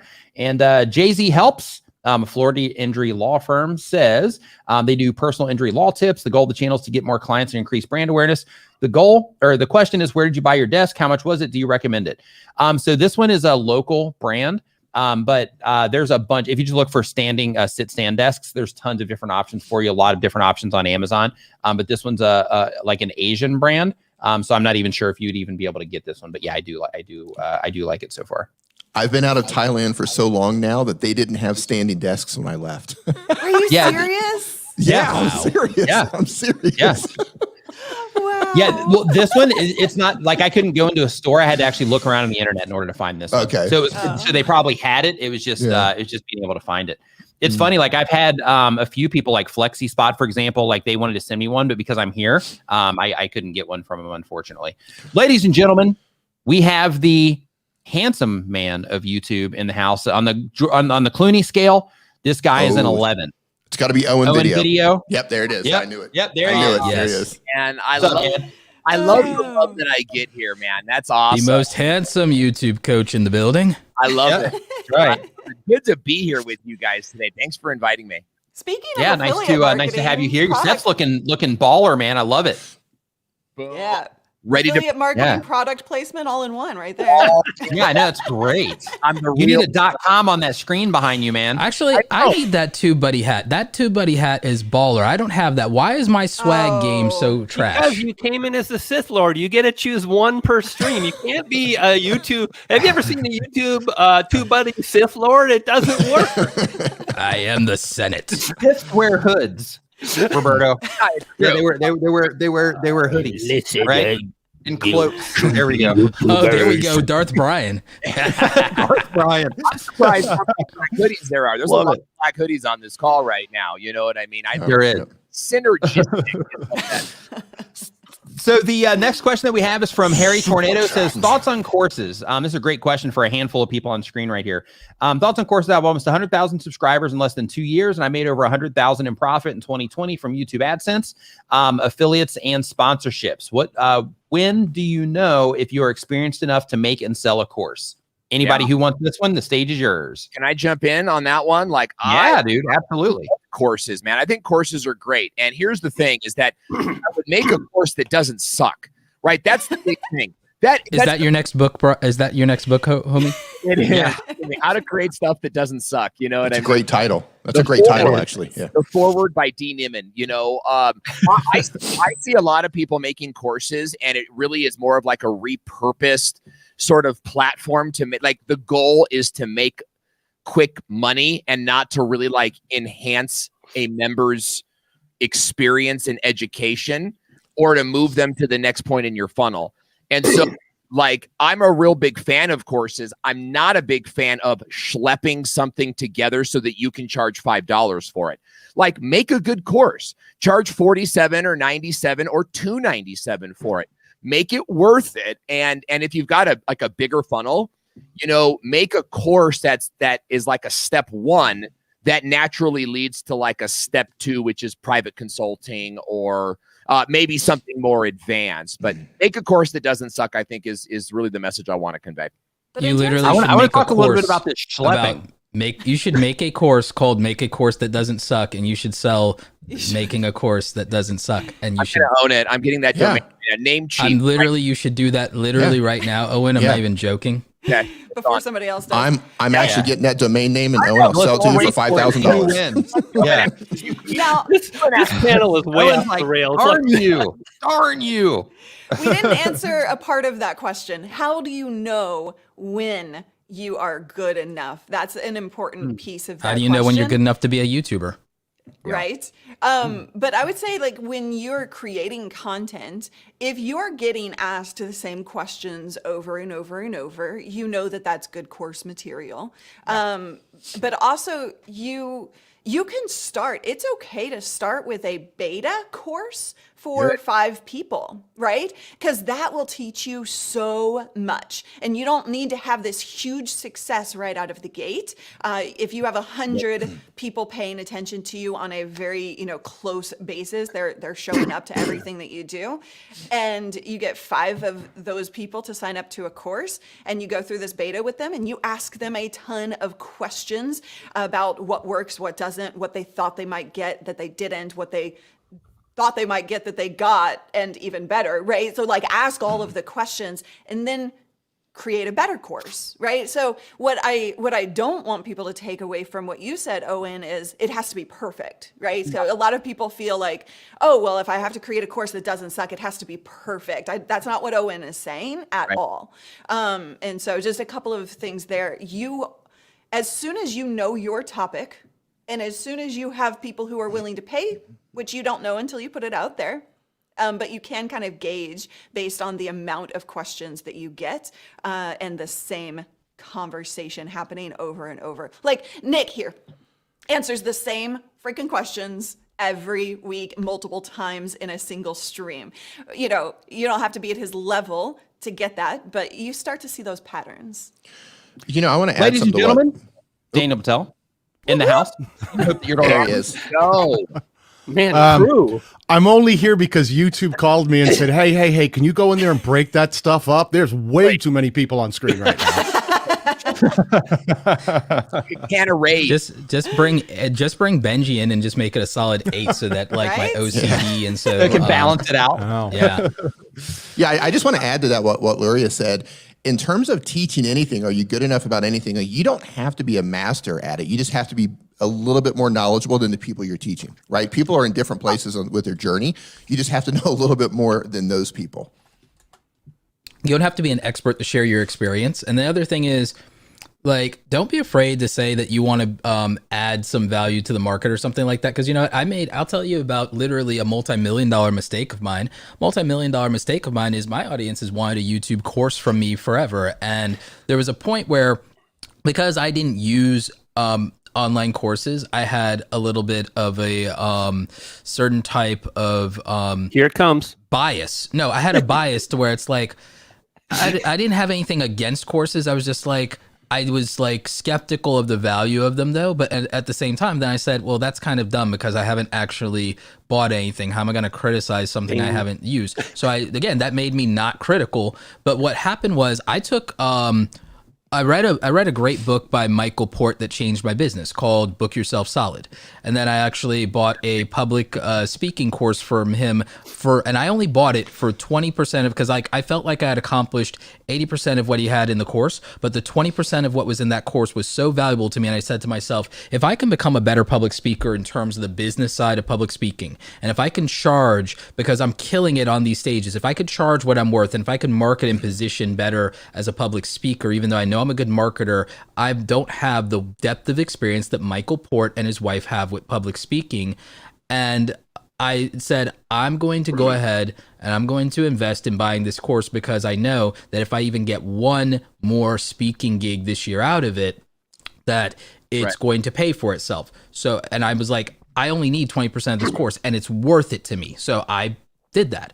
And so what I'm saying is, I then saw the value of courses in a different light, having experienced one where I went into it knowing exactly what I wanted and that I didn't need to. I'm that statistic of, people don't complete courses, and it doesn't matter. Yeah. It literally doesn't matter. I know people love their statistics, but they also pull up statistics whenever they want, like, America to look horrible. Like, that you can use any statistic you want and make anything look bad. You can use any statistic and say that you will be a failed YouTuber if you want to. You can convince yourself of anything and you will find a data point that supports that point of view.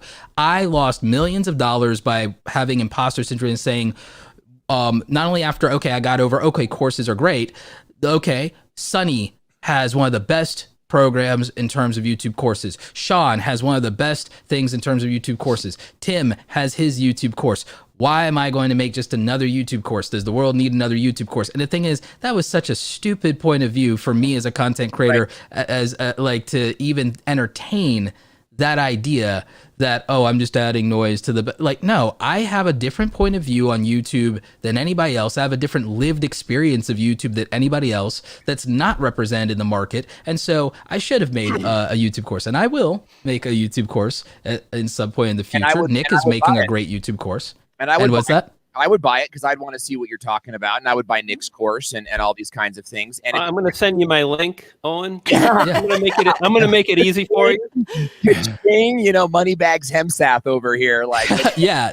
But you can just talk yourself out of anything. You could talk yourself out of anything, out of imposter syndrome, out of fear of competing in the market and saying, well, all these big timers already are here. You know, I mean, Brian, you and Nick are killing it, and you guys came in when there were already established YouTube coaches, and you guys are proof positive that someone can add a new and desired perspective to anything. And so I'll be the last person to entertain the idea of gatekeeping, and I'll be the last person to tell you that you shouldn't do something because it's already been done, when you could just add new perspectives and a different value to the thing, and people who want that will support it. And then again, like we talked about earlier, don't demonize an industry, especially if you haven't participated in the industry. And yeah, there's stuff out there that sucks. You know, it's a really good tip. It's like, read refund policies, use American Express or PayPal because they usually side with their customers. And if things go sideways, there's a button called refund. Yeah. There's a such thing as chargebacks. Hey, Ladies and gentlemen, Benji Travis. All right. There he is. Yeah. Hey, Benji. You said your name 3 times, man. We were hoping you'd show up. Yeah, no, Nick said I need an Asian guy up in here. Can you check off that box? I was like, yeah, okay. Nick. Yeah. Hey, No, keep he that didn't say private, that. man. That was a private message, man. Hey, it's good to see everybody. Sorry for cutting you off, Roberto, but I was done. I want to be part of the party and just say that I love what you're doing here, Nick, and I love what everyone is doing here. And, you know, this is a perfect example that people should start courses because, look, all of us are experts in our own right for specific niches or different genres. And, you know, when I first started, I remember it was Daryl Eves, Tim Schmoyer. And I remember me and Sean thinking, like, should we do this? Like, there's already enough, like, people teaching this. And we just did it. And look, you guys are also teaching so many people, like millions of people all over the world are benefiting. And I feel like this is the online YouTube version of Clubhouse. So just wanted to say good morning. Totally. Yes. Man, I was feeling Nice. that. It's like a reunion. Nice. I feel really emotional right now. It's beautiful. But I have a question, Benji. Do you not have heat in Yeah, whole day in studio? Seattle looks like. I have this furnace that is so loud that I have to turn it off while I'm live so that it doesn't mess up with the mic. But want to say hello to the Nimminati world here. Love being on this channel, and I want to drop some knowledge. So I don't know how this works when you got 8 people on screen. Do it. But Nick, We all just fight over it and we all talk over each other. And we figured that's the most organized way to do it. We just fight over the question and we talk over each other just because, I can do this. It's like, hey, Daniel, how's it going, man? Good to see you, dude. High five, do it. High five. Hey, get the book Launch. There's a book called Launch, and Jeff Walker, I think, is the Jeff Walker. Yes, Jeff and Walker. it's a little bit maybe older now. I think like some newer versions have sort of been put out, but that really helped me to kind of like how to get a course out and then how to launch it. I did my first launch from that book, and Justin Brown sort of kind of walked me through that a couple years ago, but that provided me with the real solid foundation for like what to do next. Right. Yeah, for sure. And one thing I want to mention about courses is one thing, I think D, you said it, everybody knows more than somebody, right? Especially if you've been on YouTube for years, it doesn't matter. Like you probably know more than people that are just getting on today. And then secondly, you don't have to build out your whole course before you launch. I know this is something kind of new and maybe some people, question this method, but sometimes you just need to get people into your beta program or into your world to figure out what it is they need help with. And so my suggestion for anybody that wants to start a course today is start like a small group coaching kind of thing, even if it's just 4 people. Like I think Roberto, you were the one mentioning it, and then literally just let them ask you questions. It doesn't have to be in a group setting. That's what I'm personally doing with my group coaching. Because Actually, Luria suggested the group coaching, just to clarify, if I'm not mistaken. Don't need the credit. It's okay. And so you just, this is the thing. Rather than assuming what the world needs, like let the world come to you and tell you, as long as you can help those first beta group people, and then you build your course as you go, so that's not intimidating. Because I know one of the biggest fears that people have, maybe this is you, Roberto, is building something and it's not relevant or it's not actually helping people at the level that you want. So sometimes you just have to let people into it. And I've never done consulting except like for select people or like corporate partners. And I've never been really a formal coach, but now the next 10 years of my life will be that. And so I'm finally launching my course for the first time, and I'm doing it little by little rather than launching like freaking huge, right? And being intimidated by my bro Sean Cannell, who just like has this massive course. And so, it's like ease on into it. Help, because if you can help those first few people, you can help few hundred people, and so that's my 2 cents. But glad to be here. And I don't know, what's the next question? Yeah, so the next question, first off, does anybody have any experience with a Sony H300? So Pamela Longoria, I hope I'm saying that right, Pamela, I apologize if not, says, how do I make my Sony H300 camera work as a webcam? So you're going to, well, first of all, you need to determine whether that particular camera has clean HDMI, meaning that it will actually work for live streaming with clean HDMI. It removes all of those numbers and words on screen, on your camera screen, so that you don't have all of those showing up to your live stream audience. And then exactly what Nick is showing, you take I'm gonna one up you here. You take either these are capture cards. These are both options. Oh, there you go. You want to play? You want to play, I'm about to be booted again for the third time. You're gonna need. Of course, I have a course on which one you should buy. So. You need a capture card. So these are communication devices, right? It's taking your camera, plugging that into it, and then essentially this speaks to your software, to your computer, and says, this is a USB camera now, because it's not automatically. And you have multiple different options of different price points. The one D is showing off is super cheap. It's like $20, but it could not work for you on a consistent basis, so be aware of that. You're going to spend probably about $100 to $150 for a capture card. Now, there are some cameras that can, what was this? The Sony? Yeah. Some cameras can plug in via USB automatically without a capture card, but you are going to lose a little bit of signal there, so be aware of that. But it's a good place to get started if you can't afford a capture card. But I'm guessing, I don't know that particular camera, but I'm guessing that's an older camera, so most likely it's not going to actually work for USB. And it will overheat. You got to make sure the camera doesn't overheat. You know, I mentioned in the comments that we just bought our second Canon M6. And the reason we bought two Canon M6s is for live streaming, right? So we can do kind of like fun things like switching cameras over and that sort of thing. Yeah. But we can plug them in, clean HDMI, and I can use the Canon EF series lenses. So I can still get like really great switch with my Canon M50, and I can really get some great background shots and other things. So it's a versatile cam. I know Sony is fire. Sony is hot. Sony just works plug and play for streaming, so that's why it's so hot. Is that it just works. That's really hot now. It's hot. My God, look at it. It's so pretty. Oh yeah. A dummy battery. Yeah. Dummy battery is the way to go to keep that powered on throughout your live stream, meaning that it looks like a battery on one end, but it plugs into power instead of just battery power, right? So it's always plugged in, always powered. Anyway, I'll shut up. This is what she means by the dummy battery too. So basically it's this right here. For at least for the devices that I have, and you can see the cord coming out of it. That cord coming out of it basically goes through a converter box, which then ultimately ends up plugging into a wall. That's kind of the idea. How many of us are plugged in right now on our DSLRs? I'm on a DSLR right now.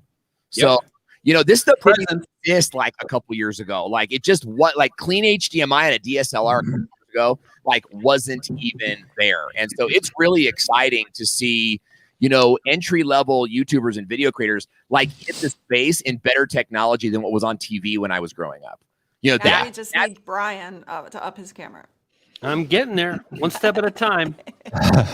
Videos. The next question that we have is from Tier Talk.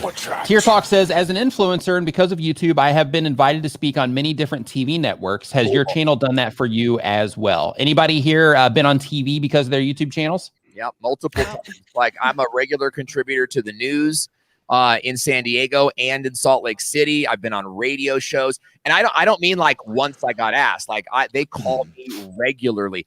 I have, and I'm not bragging. I want you to be possible for you and kind of bragging, but like you want the news to call you and be like, hey, do you have any ideas for this week's segment? Right? Like our guy bailed or someone bailed on us, and that doesn't. Gadget Gecko is saying Judge Judy. Yes, I was on Judge Judy. I was Googling now. Destroyed and raked across the rails on Judge Judy. It's on my channel. You guys want to check it out. Oh, and video. That's true. I've seen it. Watch I've seen that it. after this. It's brutal. It's pretty brutal. But that's I kind of like left that going like I could do this and started on YouTube right afterwards. So it's kind of like how I got started. Here's the point though is like I would recommend that you go to I learned this from Sunny, by the way, years ago. Go to Google your local news anchors and find out who the producers are of the segments and actually just email them and say, hey, I'm a YouTuber, or hey, I'm a tech guy, or hey, I'm a fishing expert. Hey, I'm rock climbing grandma. Rock climbing grandma, you should easily get on the news with a name like that. Oh my gosh, you know? Like put yourself out there in one big push, right? Like, hey, here I am. And you might get on someone's email list. And so I would recommend that.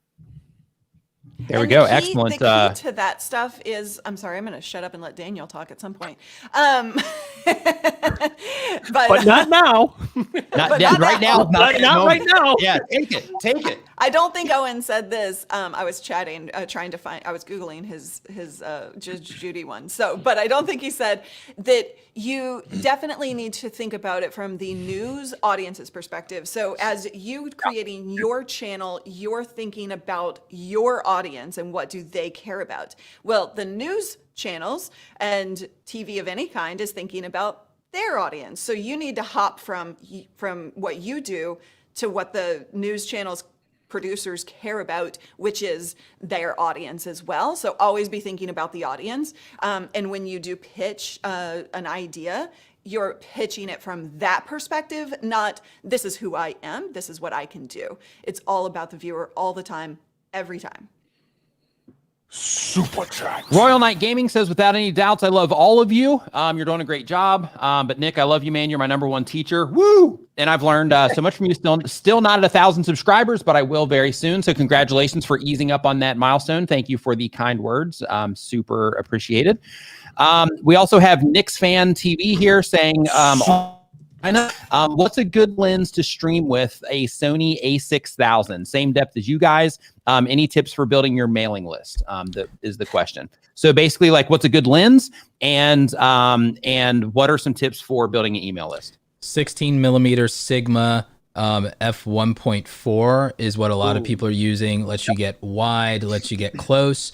I'm using currently a 16 to 35 f4, which is relatively affordable, but the 16 millimeter is cheaper, and I think it's a sharper, better lens. But you can see that I have some versatility with having the zoom, and it does mean that depending on your desk, the depth of your desk, that could affect things. Now, if you get the 16 millimeter, you won't be able to zoom. It'll be fixed because it's but it's a really, really good lens, and probably unless it's a digital zoom. If it's digital, then you can.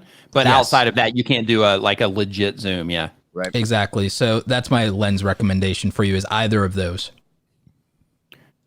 Next up, we've got Road to Finish. Says Roberto is 100% correct. Imposter syndrome is going to hold you back. Just as an example, I was able to go full time with just 2.5 thousand subscribers because I stopped being afraid and started selling my knowledge to brands. Cool. Epic. That's awesome. Yeah, Man, absolutely. That's so cool. That's a great. Yeah, that's a. Yeah, thank you for saying that. So I just want to take a moment to just focus everybody on this for a second, and for anybody that's watching this right now. That's like this situation right here shows you that you don't have to have a big YouTube channel in order to start generating full-time income from what it is that you're doing. So nice work to you, Road to Finish. I'm not sure if we commented on the email list part of that. That came in. I wanted to circle back to that. We've been talking about this in my group all week. Is do you have your email list set up yet? And you should start your email list immediately right away. And use like simple platforms. For example, we created a free offer for some live stream that we did recently, and it was like, oh crap, we need like a landing page to collect the name and email. Okay, it's called a landing page, or you might want to call it an opt-in page, but it's a page that's set up to do this. I use a program called ClickFunnels. I swear by it. There are other programs out there that cost less, but you could go to Google Forms right now today and set up like a name and an email opt-in form for your free guide, or just to get on your mailing list. You know, when I first started, I was following Amy Schmidauer, Amy Landino now. Roberto, I've told this story so many times, but she had this whole thing at the end of her videos. Don't miss a beat with Amy's Elite. And I still, that's so good. Like, I don't have a free offer. I don't have a course. I don't have to sell, but you have a YouTube channel, right? That's it. Like, hey, and if you like this content, like, join our email list. It's as easy as that. You lead them to a free Google form where they can sign up with their name and email. And then every time you release a new video, you just email them the link to the video. It's a really simple thing to do. You're probably going to need an email marketing system. I recommend getresponse.com as a starter email. I use ActiveCampaign because that's more of a funnel building system now. But I think we all probably use different softwares. Like, there's free software. I use ConvertKit. Okay. I have to get out of here. Daniel and I are going over to go live on the Streamyard And listen, channel. I just want to say, I hope everything that I provided during the stream has been helpful. Hey man, you brought Hair Force One. That's all we need, man. That's all we need. Get off my I love it. I can honestly say this is the first time that nothing I said was wrong. Nothing. 100%. Thanks for hanging out, guys. I'm going to be ending this soon. As soon as we are shutting this down, then I will drop the links for that one too, for if anybody wants to join, or you can go ahead and head over there now. Do you have the raid feature yet? That does want to participate over there. I'll go ahead and drop that link in here too. Awesome. Do you have the raid feature yet, Awesome. Nick? See you, everybody. Yeah, Nick, thanks for having us, pal. Bye, guys. Yeah, Cheers, thanks, everyone. guys. Cheers. Au revoir. So I do have it to where it'll forward. I tried to do that already, but I think because their stream wasn't live, it wouldn't let me do it. But now it might. Once they actually start going live over there, I'm gonna test it out. And where do we So the find next this question that we feature? had here is from Desi Couple Down Under. Says, I have a Canon RF and RF 15 to 35. Can I use this setup to do live streams while on my travel tips for travel vlogs? I feel such video will be a value add. So with that particular camera, if anybody has an experience with that, can they do streams with that? With cameras, guys, this is a Googling thing. Like, there's no one on this panel that can know every single camera out there that has ever been, in existence. Yeah, because Gerald Undone isn't here. So, Google, the camera model and live streaming to see if it will even work for live. Not every camera works for live. Sorry, Owen? R5 clean HDMI, right? Because Yeah. there might be a hack around it, or Right, there true. are different like softwares that you could use, like Sparko Cam. Yeah. I don't love it because I feel like the frame rate gets really wigged out, but there are workarounds if your camera doesn't have a clean HDMI. But you're absolutely right. It's not about does this camera work? It's you search R5 clean HDMI, R5 battery pack, R5 overheat. Yeah. Those are the three things I think Yes. that matter. And you get a Cam Link 4K and you're golden. And then in terms of mobile streaming, I think is what they asked, right?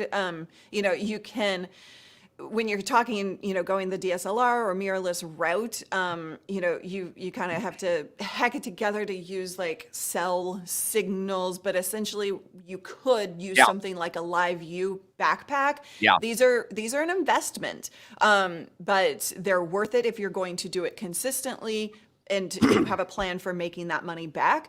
But the Live View backpacks are mobile data, multiple mobile signal data points that, and it bonds all of those signals together. So you've got an AT&T, a T-Mobile, a Verizon signal coming in, bonding those together. You can move in between signals and it'll automatically, smartly move your signal to the strongest one, and it does its all fancy stuff. So that is something to look into. It's called Live View if you're going to be doing this on a consistent basis. Thank you for that. Cassandro RPG says the Avengers stream says about the shorts. It's always separate. If you look at the studio app after you publish the video, it identifies the video as a short and doesn't compare it to others. So thank you for that. And then there was one more here. Here it is right here. Gino's Creative Cooking says my channel's focused on cooking, so I want to talk about the worst experience with contractors. Yeah. You can absolutely do that. So I want to talk about the worst experience with contractors. I'm not sure if you're cooking. I'm not sure the contractors that would be involved with that. So I'm not 100% sure really on the question that was being asked in that situation. You got to be careful not to mention names, and because you get sued. And I think that you want to, when you're going to compare and contrast experiences. If I understood the question correctly, it sounds like you're going to talk about experiences you've had with contractors. If I understood that, you really want to make sure that you are presenting your content in a way that's sort of constructive. I find when you go out and you just slam somebody, like you're gonna convert your own audience against you, because they're gonna think like, wow, you're being really mean to that person, But I think it is constructive to be like, hey, I had an experience with company XYZ, and maybe came out every time you say it, But I think that we just wrote an email to our list about sort of a bad experience we had, but we made sure you couldn't trace that to the company, and that we presented ourselves in a way that wasn't like, hey, these people suck. It was more like, we had an interesting experience, and here's what we're going to do with that experience, and sort of one up ourselves in that regard. And you never know when you're going to end up on Judge Judy. So I think this advice is perfect. It's smart. No, I would never personally. This is me, and I know it's fun to make channels that call people and things out, and there's some legitimacy to it. I'm not saying there's not. The problem is the awkward legal and privacy position that it puts you in.